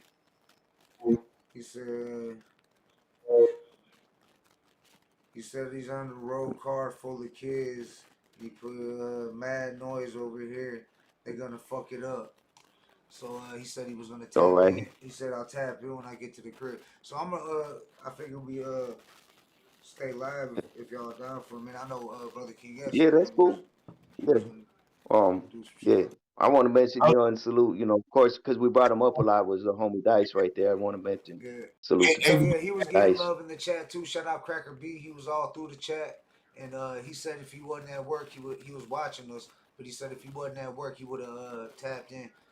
He's another legendary producer, and he said something about Dice. He shouted out Dice on there and shit. So he said Dice, that's my guy. Yeah. You know what I'm saying? To that, he laid back. Yeah. Yeah. Man, who else was I chopping it up with?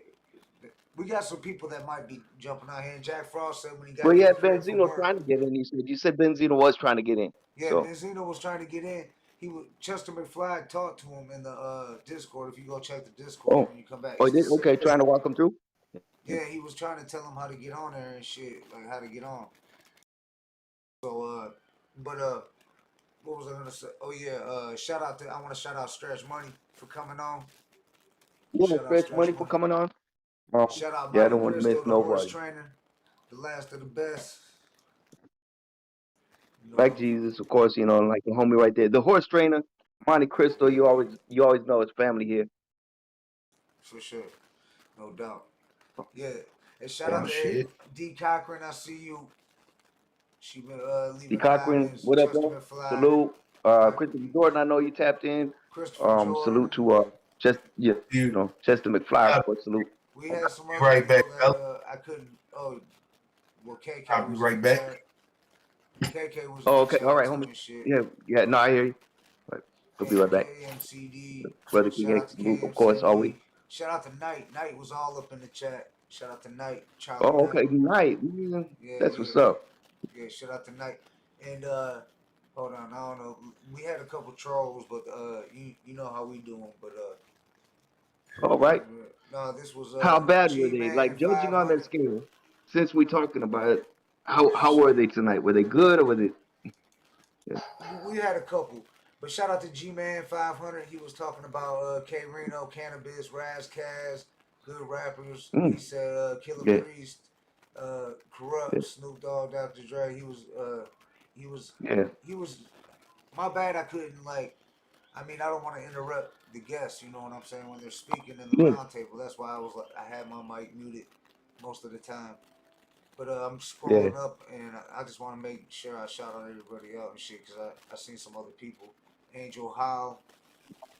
Angel Howell was talking about Tupac, asking Right. Tupac if we were alive when Tupac passed, All right. Yeah. saying that they heard he was No. sad.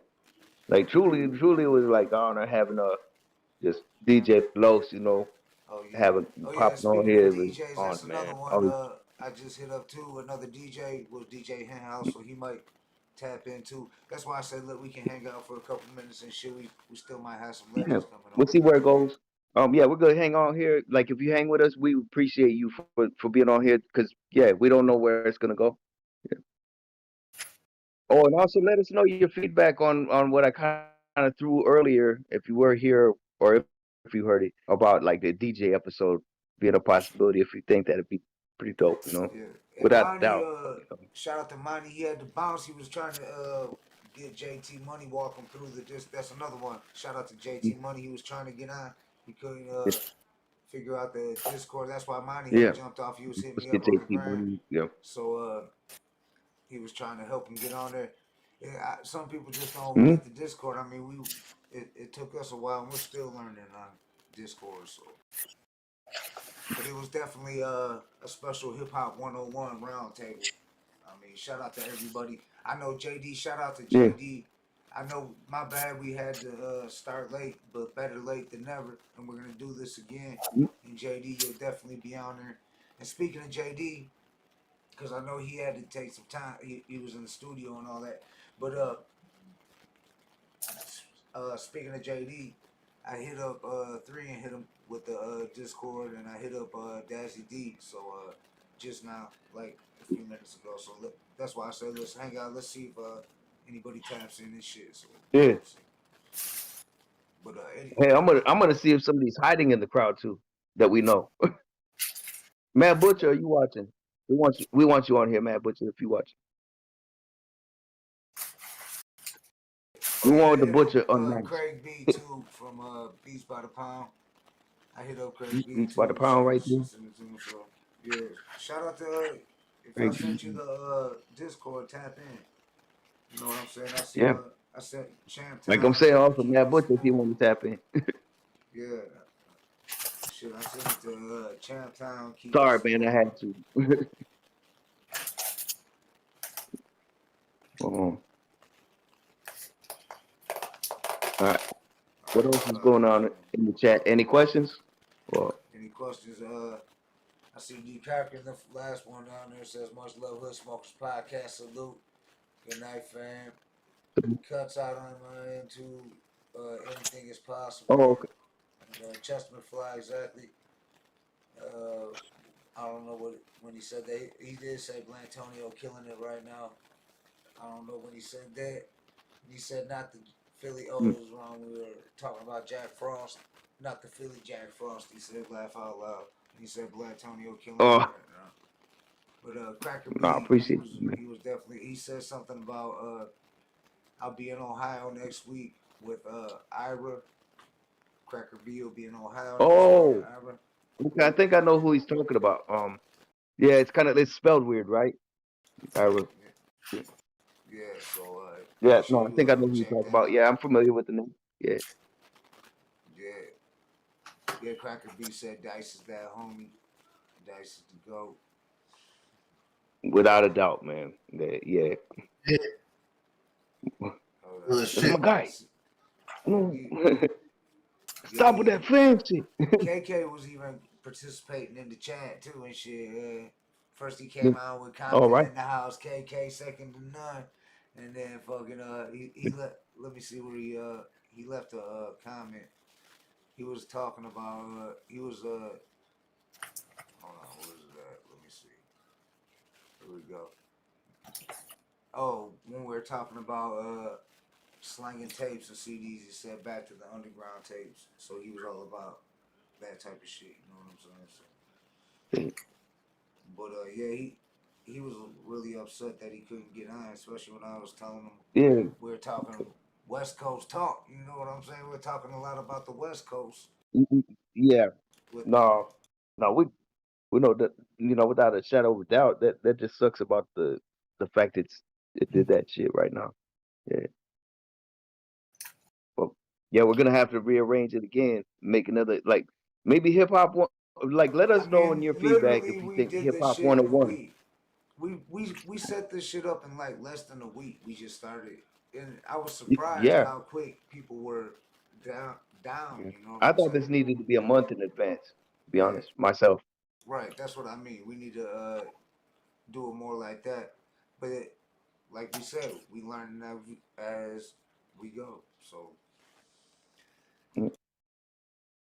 but yeah, let's see what's going on. Maybe Cuban Link fucking found a spot to park. Yeah, Got rid we of the might have dude. Cuban Link, we might have a couple more, and we appreciate y'all for hanging on with us. I mean, we're hanging on, Oh yeah, trying to shout out trying to to make. Jaleel. I shot him the Discord too. Oh, shout out Jalil Houdini right there, without a shadow of a doubt. Yeah. You know it's past his bedtime. Jaleel knows he's welcome on. Yeah, but you know it's past his bedtime though. Yeah. Shit, I don't know. I was chopping up with Jaleel till about 5 in the morning, dog, the other night. Like, damn, like chopping it Yeah, up I with meant to Jaleel. even bring that up with DJ Lowe. Speaking of which, so if DJ Lowe's, if you're watching by chance and you're watching us a little bit for what like what's being talked about, we're friends. No, I told those and shit. I told Oh. Eddie's in the shirt and shit. Yeah. Praise God, The shirt I gotta send to you, Black Antonio. What weekend to be?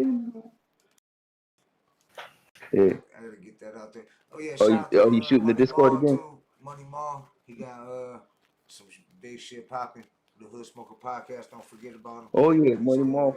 Yeah, don't so forget be about on the lookout. the He's behind always the been scenes. behind the scenes, but he's no joke. Yeah, he rocks with us. Yeah.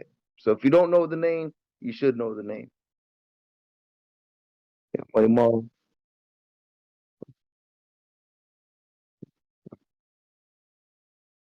I'm trying to remember what the the person he sounded like was again.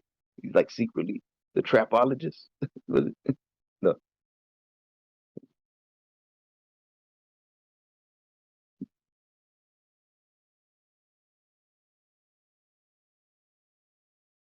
Oh yeah. And if you haven't seen it, yeah, check out the drive-through video. Where we're gonna show it. Oh, okay. Yeah, so we're gonna go do a review right here, What just up, kind of though, kill some man? time. Butcher in the It's building. yeah, what's in the building? I know he I had to name drop it, man. But yeah, we're gonna take a commercial break. So what we're gonna do is I kind of did a little drive-through thing, little drive-through prank. Um, if you're familiar with like the radio, turning it on, yeah, Tommy Richmond song that everybody's heard. It started out maybe fire, was annoying immediately, but I think it's coming to a point everybody's annoyed by it. I kind of ordered food through the drive-through in that style. So let me do back on. Yeah. I want to see more like.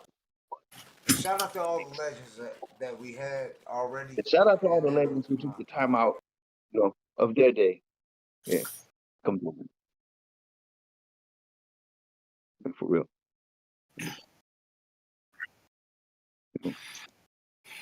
Because really, actually, at the end of the day, if it wasn't for them, there'd be no us.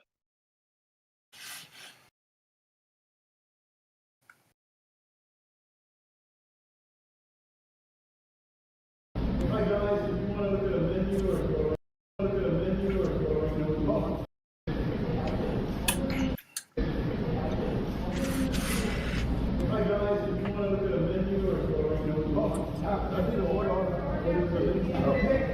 what is it? Tennis? No way.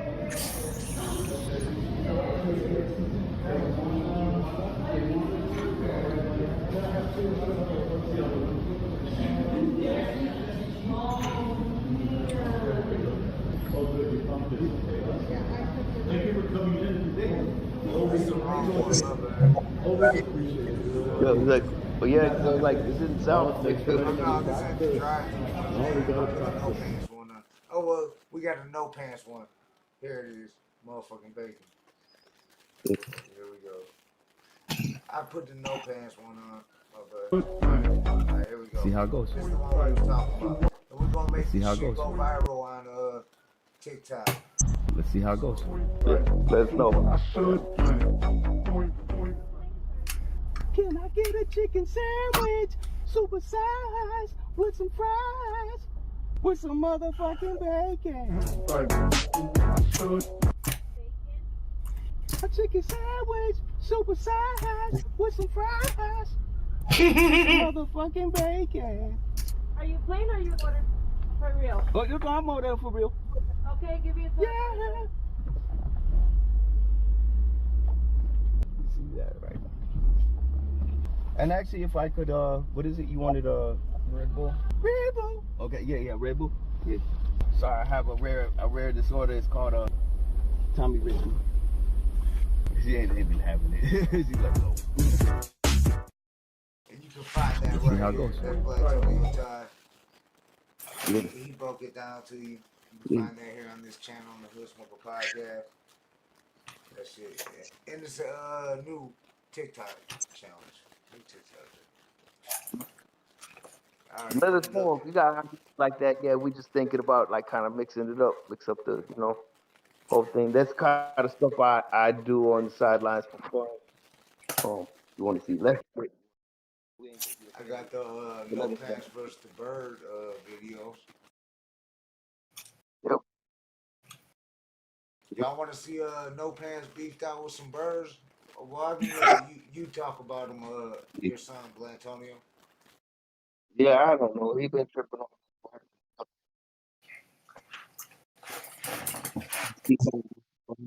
All that stuff. He broken eggs. Like she's an irresponsible mother.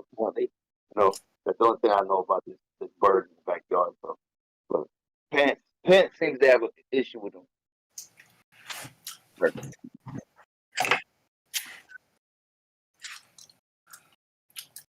Let us know. Public service announcement, a little bit of a. What up? It's your boy No Pants, and I got a little bit of a public service announcement, a little bit of a complaint, public complaint to make. Wondering if I should do a diss track on a stupid ass bitch because she living rent free in my backyard. She a hoe. I hear the helicopter, but like fuck that. I'm gonna sue the helicopter too. But this bitch been staying rent free in my backyard for a while now. And this stupid bird, she been having nothing but like fucking kids the whole time. She just chilling there rent free, So what do you think, y'all? I don't know if I should do a poll and see if y'all, should I do a diss track on this bitch? Oh, what up? It's your boy No Pants. Alright, now let's play the other one. Boy No Pants. Ooh, it's your boy No Pants. Ooh, No Pants. And I got a little bit of a beef. Out of my fucking way, dog, man. Yeah. Anyway, I just got a couple words to say to this fucking bird living rent free on my property. I'm gonna start charging rent. If you don't move out and quit having just kids, like it's like a welfare system over here at No Pants Crib or No Pants Estate. Fuck you, bird.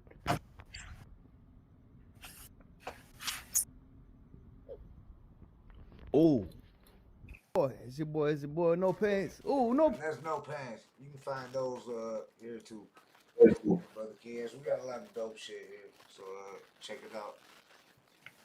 But I think we might as well go ahead and end it. 3 hours. Yeah. And we ain't do no starting soon really. We just jump right into it.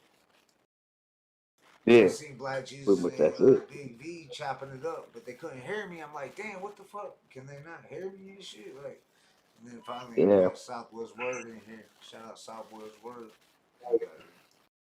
Yeah, shout out Southwest Word, coming through. Always the technician right there. Yeah, I never want to leave that out. Yeah, we'll do I it mean, for the again. most part, we did kind of like we went Detroit to the fullest though, the Detroit panel. Yeah, shout out to all our guests, and we're gonna do this again. Yeah. And because everybody's still down, we just gotta get it coordinated right. I mean, we're still doing it. JD said he's down. He was like another day. So everybody, we gonna do it. We gonna do it again. You know what I'm saying? So we got Let a us lot of know. shit coming. We I got mean, season 4 coming. shout out to my brothers on here with me right here. Word. Yeah, My I'll go ahead brother and let King. y'all close it out. I'll let Blantonio and Brother King close it out. Salute to everybody in the chat, y'all. Much love. Share, subscribe, like. Peace.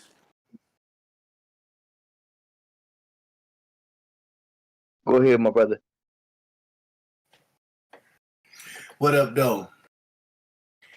Much love to everybody that tuned in, all the guests, the ones that showed up, those who didn't make it. We'll catch y'all the next go round. Got a start. Yeah, make sure y'all go to Bandcamp and get that new Brother King X single, Go Bang, for $2. Get that, and I will send you an autographed poster.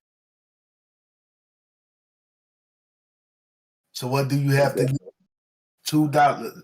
You get a free poster. Get that. Can't beat that. And don't forget to check out the Godtastic Entertainment Teespring stuff. All types of merch on sale. Everything from duffel bags, backpacks, leggings, bike shorts, jersey shorts, bucket hats, visors, you name it. Phone cases, the whole nine.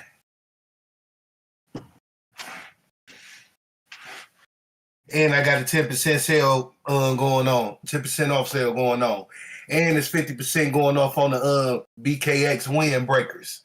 And them go for $50 a piece. So y'all might want to go get it, hurry up and cop one of those.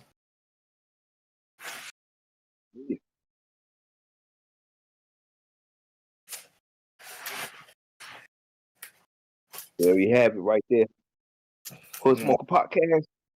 This was our first attempt at doing kind of a, I guess I would say, a cypher style, hip hop 101. We thank everybody who did tune in, and we're appreciative of everybody who tuned in. I mean, I don't know what else more to say on that, but I was very happy that everybody who tapped in, and we'll be doing this again. Let us know your feedback for real. What you want to see more of, what you less of, anything like that. Hey, we're writing the book as we go along. We appreciate all of you. So, even the haters. We appreciate y'all coming along for the ride with us.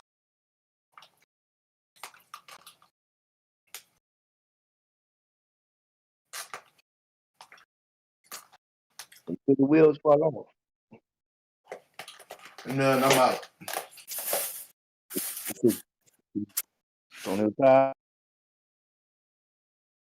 What up, though? Welcome to the Hood Smoker Podcast, the hottest #1 podcast based out of Detroit, Michigan. And now, with your hosts, Jay Gutter, Brother King X, Latonio Todd, and the rest of the Hood Smoker Squad. We don't do no Vlad stuff. We don't do no Adam stuff. We keep packing in the legends, respect them, and keep adding up. So pack a blunt or two, maybe grab a brew and a snack for you, and leave behind your attitude and get ready as we snap into the Hood Smoker Podcast.